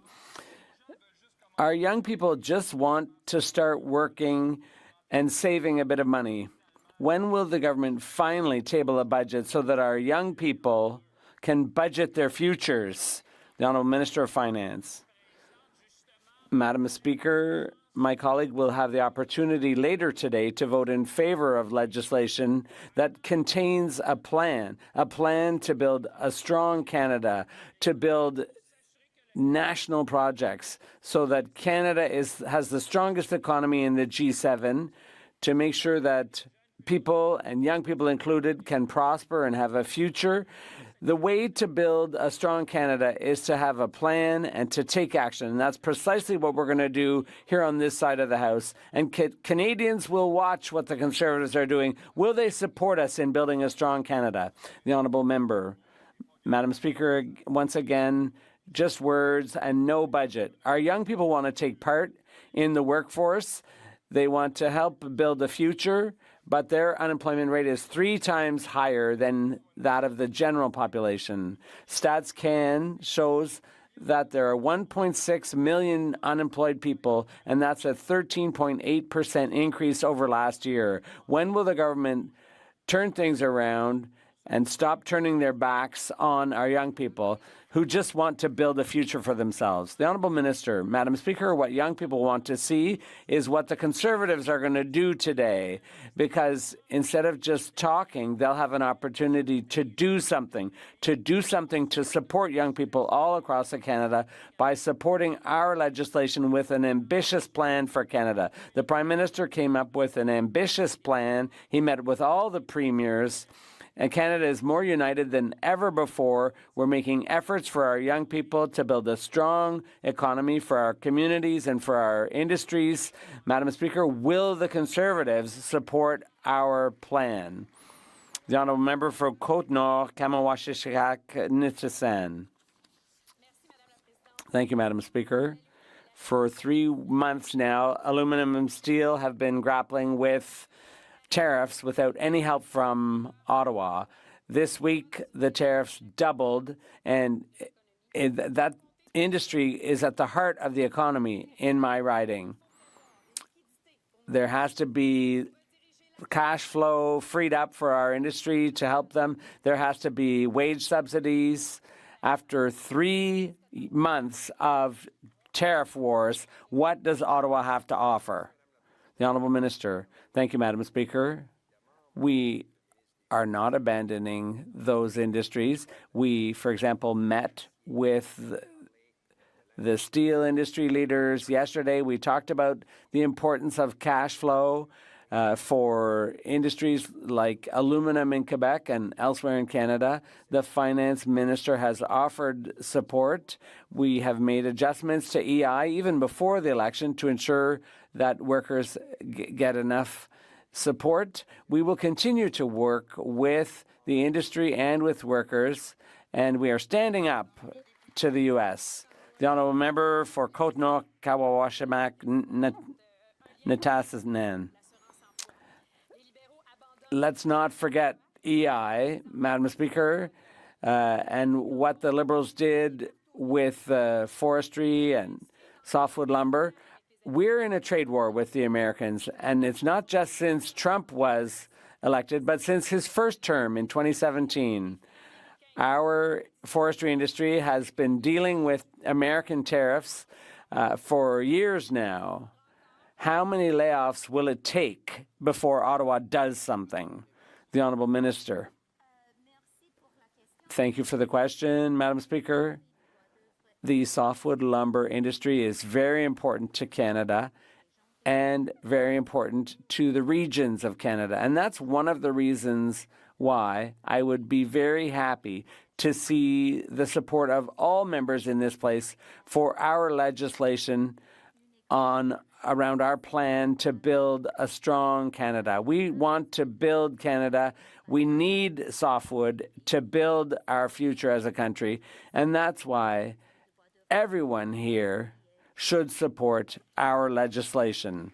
The Honourable Member for Beauharnois, Salaberry-Soulanges, Huntingdon. Madam Speaker, while the attack by Donald Trump on our economy is getting worse, we need guaranteed access to cash flow. We need a wage subsidy to help workers so that employers can retain their workforce. All we're asking for is something a little bit sooner rather than just promises. We need proactive action, not reactive. What are they waiting for? The Honourable Government House Leader. Thank you very much, Madam Speaker. Like the Conservative caucus, the Bloc will have a golden opportunity very soon to support the Government of Quebec and all provincial and territorial governments all across the country, business people and unions too, and above all, people who are concerned about opportunities. When you're building a country and when you're standing up to Donald Trump and the U.S., we're going to do that by building major national projects all across this country. So the Bloc will have the opportunity later this afternoon to concretely support our plan. Last year, 15,000 islanders relied on loaves and fishes, the food bank in my community, while there were 225,000 visits to food banks across BC. 1/3 of those were children. The Prime Minister promised affordable groceries. Instead, infant formula is up 9% and beef up a whopping 33% since January. Liberals keep spending, Canadians keep hurting. Will the Liberals finally table a budget that fights inflation so Canadians can afford to eat? The Honourable Leader of the Government in the House. Madam Speaker, this member who I welcome to the House was obviously not here, but perhaps she should talk to her colleagues who systematically opposed every affordability measure proposed by this government. That is childcare, that is the Canada Child Benefit, that is school nutrition programs, that is dental care, that is pharmacare. That party, the party she ran under, has systematically resisted and voted against every single affordability measure that would help the very people she claims to represent. Honourable Member for Nanaimo Ladysmith. Madam Speaker, the Minister engages in finger-pointing while 1/3 of the people who are using food banks are children. How are parents supposed to provide healthy lunches for their kids when the cost of apples is up 19%, cheese is up 5%, oranges are up 26%, not since 2015, but since January. 2 days of groceries cost more than $100 in my community, Madam Speaker. This Liberal government is spending $500 billion without telling Canadian parents where the revenue is coming from. Will the Prime Minister respect the will of this House and table a budget this spring? The Honourable Government House Leader.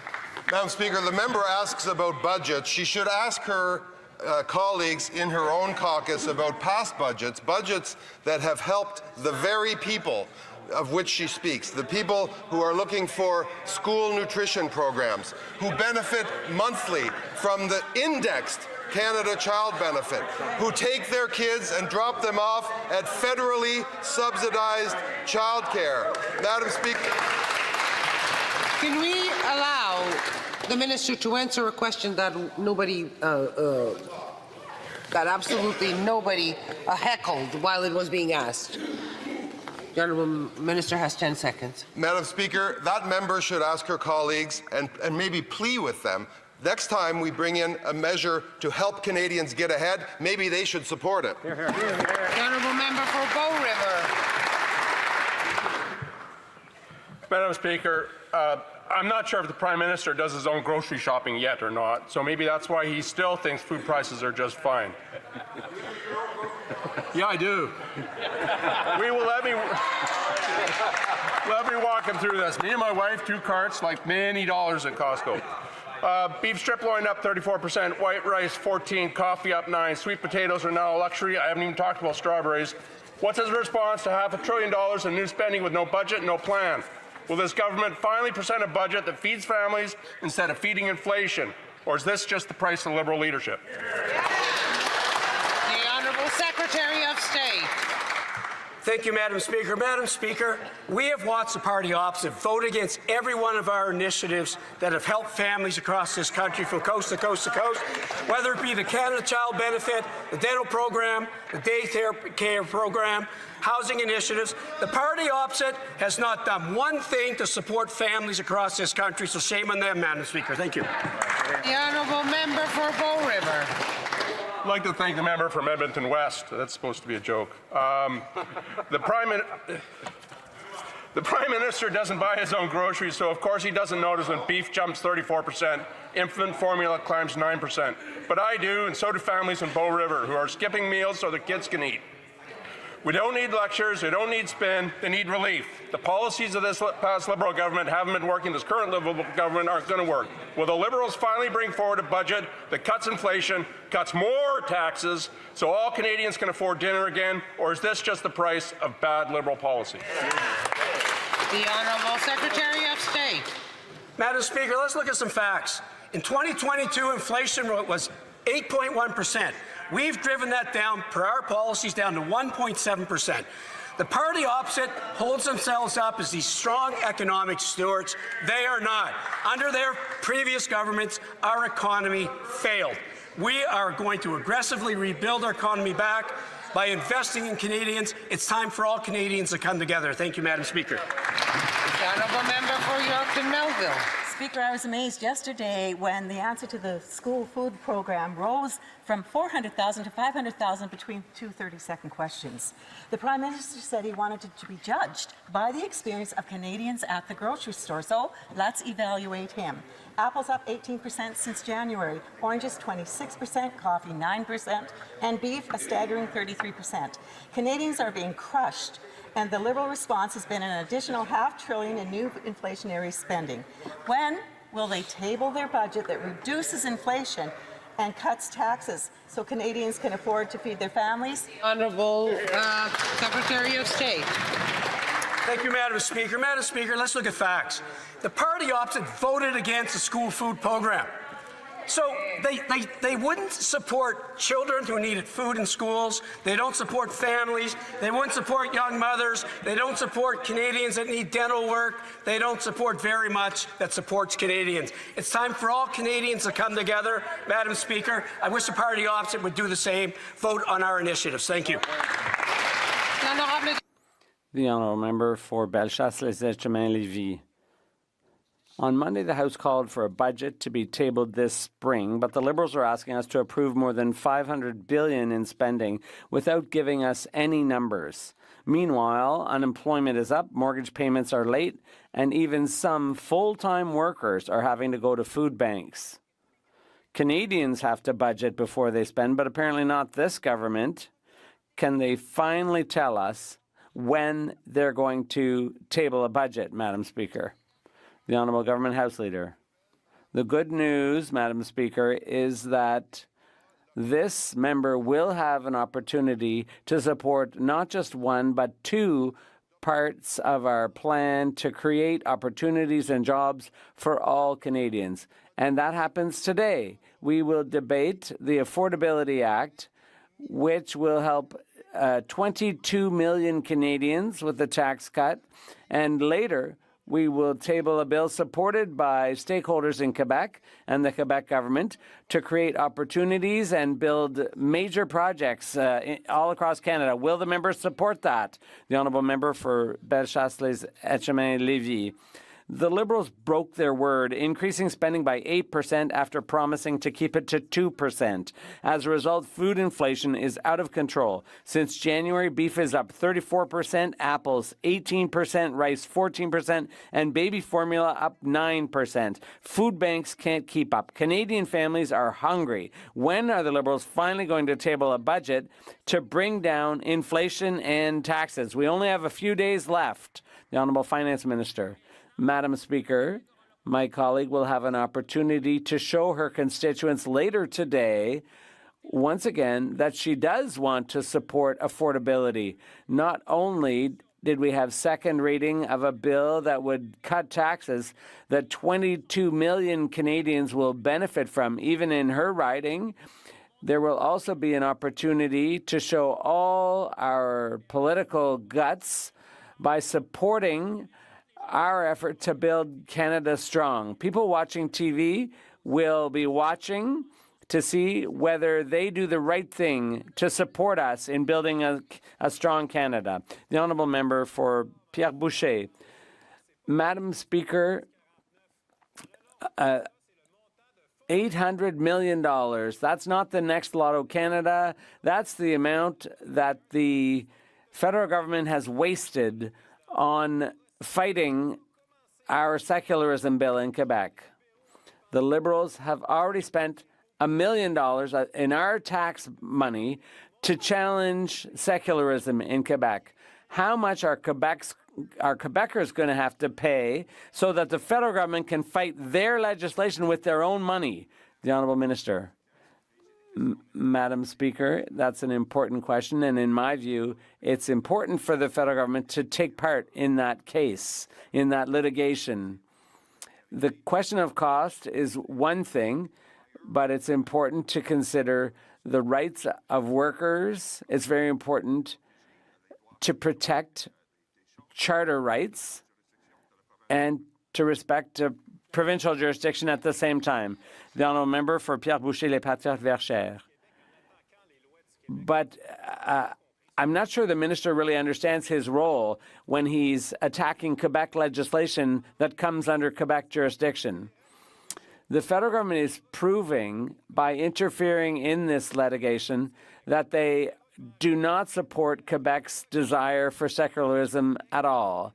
They're running counter to Quebec's legislation and the National Assembly. What Quebecers want is not necessarily what Quebecers want. Why are they using Quebecers' tax money to fight this legislation? The Honourable Minister. Thank you, Madam Speaker. Our government for a long time has expressed doubts about the secularism bill, not only because of what we consider abusive use of the notwithstanding clause. So we are intervening. This is a case that goes beyond Quebec's borders. And as my Bloc colleague knows full well, there are plenty of Quebecers who are very concerned about that legislation too. Last job-killing anti-development decade, Liberals now claim they want Canada to be an energy superpower, but will only approve pipelines if there's consensus. Yet there's no consensus even in their own cabinet. Most of these ministers stopped pipelines for years. The PM's top gun said, quote, "It is essential not to increase oil production." And the PM himself says, quote, "Half of oil reserves need to stay in the ground." The PM copied Conservatives on energy after he helped block Canada's for half a decade. Isn't it true they really won't ensure private sector pipelines in all directions could get built in Canada fast at all? The Honourable Minister. Madam Speaker, I'd like to thank the honourable member for her question. Later today, we will be tabling new legislation to help build Canada strong, to build the projects of national interest, to make us the strongest economy in the G7. I really hope the members will support our bill. The Honourable Member for Lakeland. But that rhetoric and their photo ops don't matter. Actions do. And the truth is, no private sector pipelines will get built to coasts with shipping and drilling bans. Companies won't build pipelines while this government is the only one in the world to cap Canadian oil and gas and carbon taxes Canadian industries while the U.S. and others don't. They won't kill the anti-development Bill C-69 that premiers, Indigenous leaders, the private sector, and the Supreme Court oppose. Plus, they say there has to be consensus, but they alone will define what's in the national interest. Why won't they just repeal all their anti-energy laws so Canadian workers can at least— The Honourable Government House Leader. You know, Madam Speaker, sometimes she talks about concrete actions. Well, that member, for one rare occasion, gets to not just simply criticize, but gets to stand up. Stand up for workers. Stand up for the government of Alberta. Stand up for all of the premiers and all of the territories in this country. Stand up for workers, unions, for businesses, for people who want to build this country, who want to create opportunity in this country to do major projects and build Canada strong. Will that member stand up and do something for once? The Honourable Member for Terranova, the Peninsulas. Mr. Speaker, during this last Liberal decade, North Atlantic Refining stripped their investment in our local refinery, causing major instability in our area. On Wednesday, my honourable Liberal colleague from Newfoundland announced with pride that they are now investing once again, but not here, but in France. This does not seem like something a proud Newfoundlander would announce. My question is, did this Liberal leadership force my fellow Newfoundlander to spin this shameful news? The Honourable Minister. Thank you, Madam Speaker. I think it's really important for the member opposite, and I welcome him to the House, but I think it's really important to remember that there is a bill that will be tabled later today that's about growing this country. And I am so proud of the work that this new government is doing to ensure that Canada meets this moment. That includes Canada becoming a world superpower. And I truly hope that the member opposite is going to be there to vote for all Newfoundland and Labradorians and all Canadians. The Honourable Member for Terranova Peninsulas. Madam Speaker, they're good at promises, but not production. In fact, they'll cap it. This refinery used to produce 100% of our island's diesel, propane, jet fuel, and gasoline. Then, this Liberal government wasted $89 million to a conversion for only biodiesel. And now we have to ship in all these other fuels, and everyone is paying the price. Mr. Speaker, does this government realize that their political headline is now costing Newfoundlanders an extra 5 cents a litre to import fuels that used to be made on our rock? The Honourable Minister. Madam Speaker, on Monday we met with the premiers, including the Premier of Newfoundland, to talk about how we will build Canada strong. We had consensus with all of the different premiers. We are tabling, just 5 days later, we are tabling legislation to start building again. We really hope the members will support this new legislation. The Honourable Member for Peace River Westlock. Mr. Speaker, after the Liberals' Bill C-69 cancelled a dozen pipeline projects in Canada, Germany, Japan, Greece, Poland, Latvia, Ukraine, South Korea, the Philippines, and Taiwan have all pleaded with Canada for our LNG.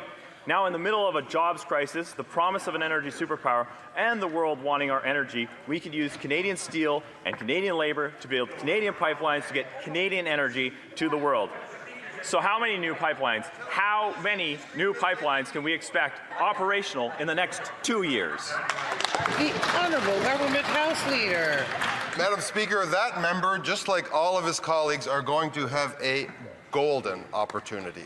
Presented later today, there will be a bill with a plan to build this country with the men and the women and the wood and the steel and the aluminum, with companies, with unions, with workers, men and women from right across this country to build the economy of tomorrow. That member will have a golden opportunity to support this government's plan. Will he do it?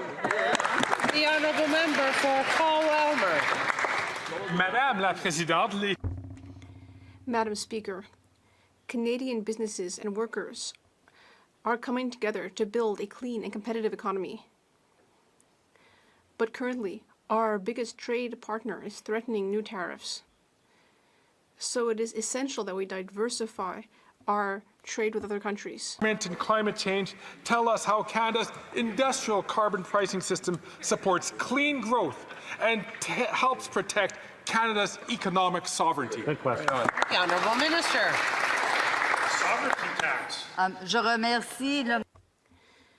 I'd like to thank the member for Hull-Elmer for his question. The industrial carbon tax is important in order to build a strong Canadian economy. Canada is seeking to diversify our trade, and in that we are looking at countries around the world adopting border carbon adjustments. Making sure that we have a strong industrial carbon price is a part of the solution to making sure we have access to those markets.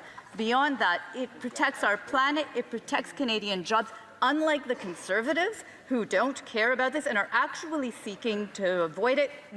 The Honourable Member for Langley Township, Fraser Heights. Thank you, Madam Speaker. The Canadian dream is to own a home, but that dream has been shattered for so many young families. And those who own a home are now facing higher mortgage payments due to higher interest rates caused by 10 years of Liberal government mismanagement of the economy. According to a recent CMHC report, 63% of Canadian homeowners are worried about defaulting on their mortgages, and 17% have actually missed mortgage payments. So my question to the Minister of Housing, will he acknowledge that this Liberal government has totally mismanaged the housing file? Hear, hear. The Honourable Minister. Thank you, Madam Speaker. This new government is focused on rolling out the most ambitious affordable housing plan that Canada has ever seen. And we expect the members opposite to support this. They've raised many questions on this issue. Clearly, they are keen to support our initiatives to scale up affordable housing across Canada with the Build Canada Homes initiative. We look forward to that support. It's time to build. Hear, hear. The Honourable Member for Beauce. Madam Speaker, the housing crisis is getting worse throughout the country. Rents have skyrocketed over the last 10 years of this Liberal government. Federal programs for housing are too slow, too expensive, too complicated, and too inflationary. This government's measures are just not enough. Young people in Beauce deserve to be able to buy their own home. I have a simple question. When will this government bring forward a budget? The Honourable Minister. Thank you, Madam Speaker. I would like to start by congratulating my colleague on his election. But I would say that over the last 10 years, his party voted against all of our affordability measures, such as dental care, child care, the child benefit, and other things. Right now, they're off on the right foot by helping us with a tax cut for 22 million Canadians, and also by helping us eliminate GST on new home builds for new home buyers, which will help people access the dream of buying a home. And I hope that they will keep supporting us and help us keep supporting programs that will help us constituents. King Vaughan. Madam Speaker, according to the Liberals' own housing agency, 60% of Canadians are struggling to pay down debt, and 1 in 4 are using one credit card just to pay off another. The cost of living up 45%, job losses up 34%, and interest rates climbing 29%. The dream of home ownership is slipping further out of reach. Canadians are stuck living in their parents' basement. So I ask, what is this Liberal government's plan to restore the hope Canadians once had? When will they table a budget so people can plan for the future? The Honourable Minister. Thank you, Madam Speaker. As I've said numerous times in this House, there is a real focus on this side of the House in ensuring that young Canadians have an opportunity for home ownership. That's why we brought in the GST break for first-time home buyers, $50,000 for homes up to $1 million, and a GST break up to $1.5 million in the markets that are higher priced. So we are delivering a break for first-time home buyers. We are also focused on scaling up Build Canada Homes, which will build homes that are needed at the prices that are affordable for young people across Canada in these years ahead. For King Vaughan. The Liberals promised 500,000 new home starts a year, but according to TD's own report, the target is completely unrealistic. Even under the most generous projections, their plan falls dramatically short of what's needed, and now construction is falling, not rising. So let's be honest, a GST cut on homes under $1 million does nothing if there are no homes being built. When will this Liberal government stop spinning their talking points and provide a real plan for Canadians, or maybe they just don't have one? The Honourable Minister. Thank you, Madam Speaker. Well, I will urge the member opposite to check the facts. Year to year, housing starts are up across Canada. We are building more than ever before. We need to scale that to the next level, though, and that's why this government ran on a commitment to build up to 500,000 homes a year across Canada. In 10 years, we have to scale up to that level, and that means cranking up a whole new industry on modular and off-site construction. We have to build faster, cheaper, and greener across Canada to deliver the homes that Canadians need. That's what we're committed to. The Honourable Member for Parkland. Madam Speaker, as wildfires force tens of thousands to evacuate their homes, criminals are taking advantage of the situation to loot homes and businesses and steal emergency equipment needed to fight the flames. In Redwater, a man was arrested for tampering with sprinkler equipment during the fire, and in Yellowhead County, emergency equipment was stolen. The RCMP is saying that this is the work of repeat offenders, and this is happening across the country. When will these Liberals finally get serious about protecting our communities and crack down on these thugs? Hear, hear. The Honourable Secretary of State. Thank you, Madam Speaker. This new government is taking community safety very seriously. We have committed ourselves to bail reform for repeat violent offenders, for those that are involved in home invasions, auto theft, human smuggling, drug trafficking. But let me be clear, Madam Speaker, the provinces and territories also have a critical role to play. I'm glad to see that the province of Ontario has taken some steps. We welcome Premier Ford's announcement to strengthen Ontario's bail system. I hope that other provinces also follow suit. The honourable member for Parkland. Madam Government, this Liberal government's record is a clear failure. I spoke with an RCMP officer in Drayton Valley who told me that he had arrested a meth dealer only to see them back out on the street 4 hours later. The Liberals' catch and release bail policies have endangered our communities as drug dealers and violent criminals are released back out onto our streets in record time.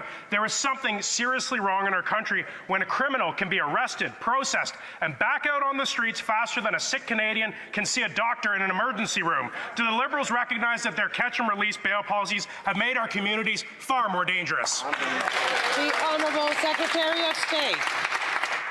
Madam Speaker, I've said before, we are committed to making it tougher for violent criminals to get bail, and we're going to impose stricter sentences for repeat violent offenders. The provinces, too, have a role to play. We've had these discussions with provinces. Some provinces have been stepping forward. We look forward to working with our provinces and territories to make sure that Canadians are safe. We will stop at nothing to protect Canadians. The honourable member for York-Durham. Liberal experiments in leniency have led to lawlessness on our streets. Ontario court data shows that major assaults have increased 70% since 2015, from 13,000 cases to over 23,000 cases, Madam Speaker. That is not just a failure of so-called social justice policy, it is a failure of moral responsibility by this government. Will the Prime Minister put victims ahead of violent offenders and cancel his get-out-of-jail-free laws, Bill C5 and C75. The Honourable Secretary of State. Once again, Madam Speaker, we are going to bring forward bail legislation in the coming months. We're working hard to make sure that feedback is being taken from all our policing agencies. We're going to do whatever it takes to protect Canadians. We're working hard to make sure we strengthen this regime, but provinces too have a role to play in the administration of justice. The honourable member for York-Durham. 10 years, Madam Speaker, no bail reform. Why? Because they think everything is okay. In Durham, they don't. In 2015, there were 68 cases of sexual assault. Last year, 128 cases. At the same time, offenders violating bail and other conditions were up 137%. That is not mere coincidence, that is cause and effect. Will the minister please break this cycle of violence and repeal their get-out-of-jail-free laws, Bill C5 and C75? The Honourable Minister of Justice and Attorney General of Canada. Madam Speaker, the honourable member is right to raise concern around crimes involving sexual violence, but his solution is to repeal a law that makes it tougher for people who've committed acts of intimate partner violence to actually escape bail and return to our communities. That is a nonsensical approach. In the months ahead, we are going to be moving forward with legislative reforms that are going to make it harder to get bail for people who commit violent acts, for people who are engaged in auto theft, home invasion, human trafficking, and tougher sentences for violent repeat offenders. We need to be smart, we need to look at the facts, and we need to make sure that we understand the laws that we're putting forward, or in his case, suggest we would take off the books. The honourable member for Elgin, St. Thomas, London South. Thank you, Madam Speaker. Last night, the Minister of Public Safety made some shocking admissions. He's the minister responsible for confiscating law-abiding firearms owners' guns. He doesn't know what the firearms safety course is. He doesn't even know what a firearms license is, Madam Speaker. I invite him to come out to my local range, the East Elgin Sportsman Association, and learn the things he needs to know to do his file. But since the minister doesn't even know the basics of Canada's gun laws, will he halt this government's confiscation of firearms? The Honourable Minister of Public Safety. Madam Speaker, let me first congratulate my colleague opposite for his Adobe editing skills, for the type of trash that he's putting out on social media. But let me just address the issue of buyback. A serious plan to keep our communities safe starts with responsible action to keep guns off our streets, Madam Speaker. The buyback program will provide fair compensation to businesses and firearm owners in possession of prohibited firearms that are otherwise unusable or unsellable. The first phase allows gun stores and gun dealers now holding over 10,000 guns that are now illegal in the Honourable Member for Winnipeg South Centre. Madam Speaker, over the course of the past few weeks, we've watched as devastating wildfires have ravaged through my home province of Manitoba and the neighbouring province of Saskatchewan. Entire communities have been evacuated, homes have been lost, and the air quality has been so poor that everyday activities have been rendered very difficult. Unsurprisingly, in places like Winnipeg, my hometown, the community has responded with kindness and generosity. Can the Minister of Emergency Management and Community Resilience share with this House how other Canadians can step up in this moment of need? Thank you, Minister. The Honourable Minister.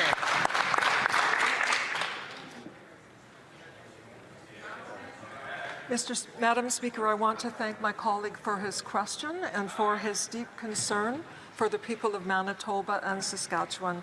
The wildfire season has hit earlier and harder than usual, and Canadians are stepping up to support those affected.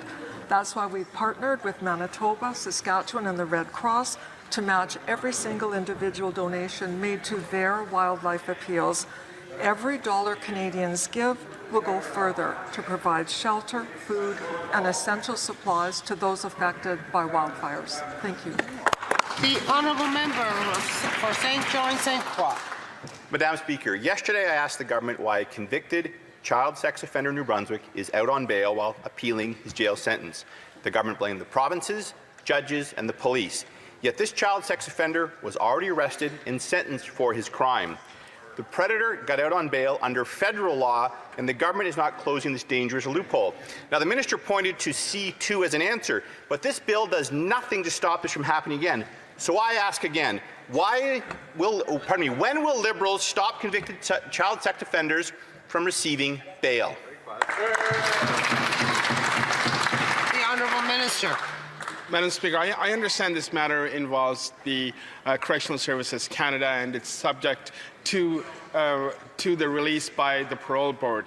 Of course, C2 has a number of important measures in place to protect the border, including ensuring that those who are predators, especially on the internet, using child pornography, for example, the law enforcement has the right tools in order to be able to do their jobs more adequately, Madam Speaker. Member for Central Newfoundland. Thank you, Madam Speaker. This year's Northern Cod assessment places the stock just a fraction below the healthy zone. With all those seeking increased quota, one sector stands out in terms of their historical access and adjacency to the resource. Those are the inshore harvesters of the northeast coast of Newfoundland in areas 3K and 3L. So given that these harvesters have had little increase in their share of quota last year, will the minister do the right thing and accept the FFAW proposal to allocate any increase in Northern Cod quota to the inshore fishers of the northeast coast? The Honourable Minister.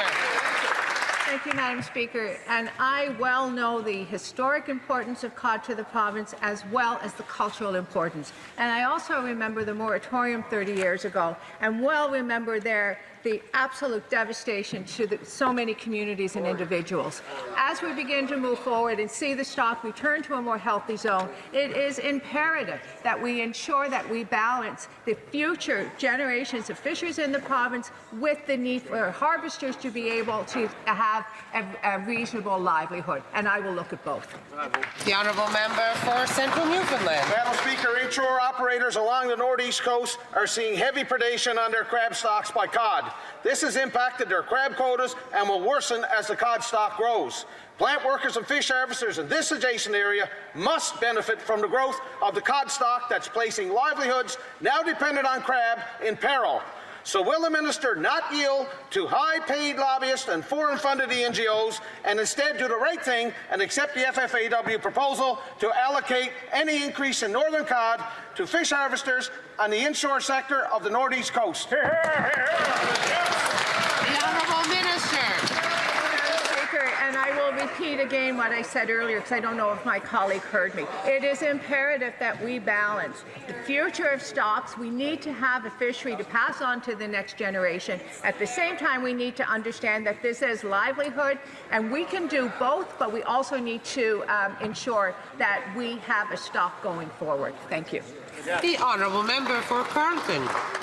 Madam Speaker, sport brings people together, builds confidence, and helps young people stay healthy and active. That's why programs like the Community Sport for All initiative are so important, especially for kids who might otherwise face barriers to participating. Could the Secretary of State for Sport update the House on how this program is helping making sport more accessible for Canadians? The Honourable Secretary of State. Madam Speaker, I'd like to thank my neighbours in Burlington North, Milton West for their confidence, but I'd also like to sincerely thank the good people of Carleton for electing that member, a fantastic community champion, as their member of Parliament.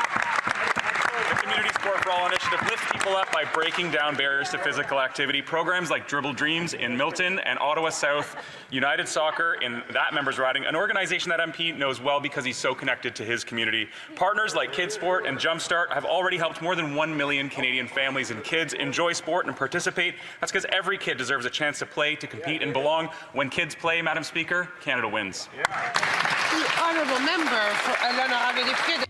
The honourable member for Richmond Arthabaska. Thank you, Madam Speaker.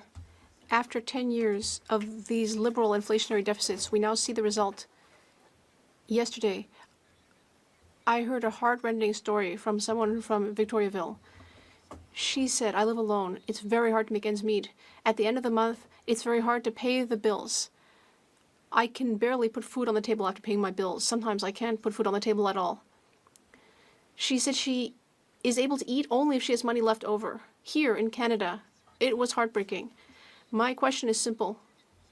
Will the Liberals finally table a budget so that no one actually has to give up some of their meals? The Honourable Government House Leader. Madam Speaker, I'd like to welcome our new colleague to the House. He's lucky because he will have the opportunity today to support a piece of legislation that will lower taxes. For example, for the constituent in Victoriaville that he mentioned. He will also have an opportunity to support a bill that was also supported by his former boss, Mr. Legault. This bill will create big projects, economic activity opportunities for workers, including for people like his constituent.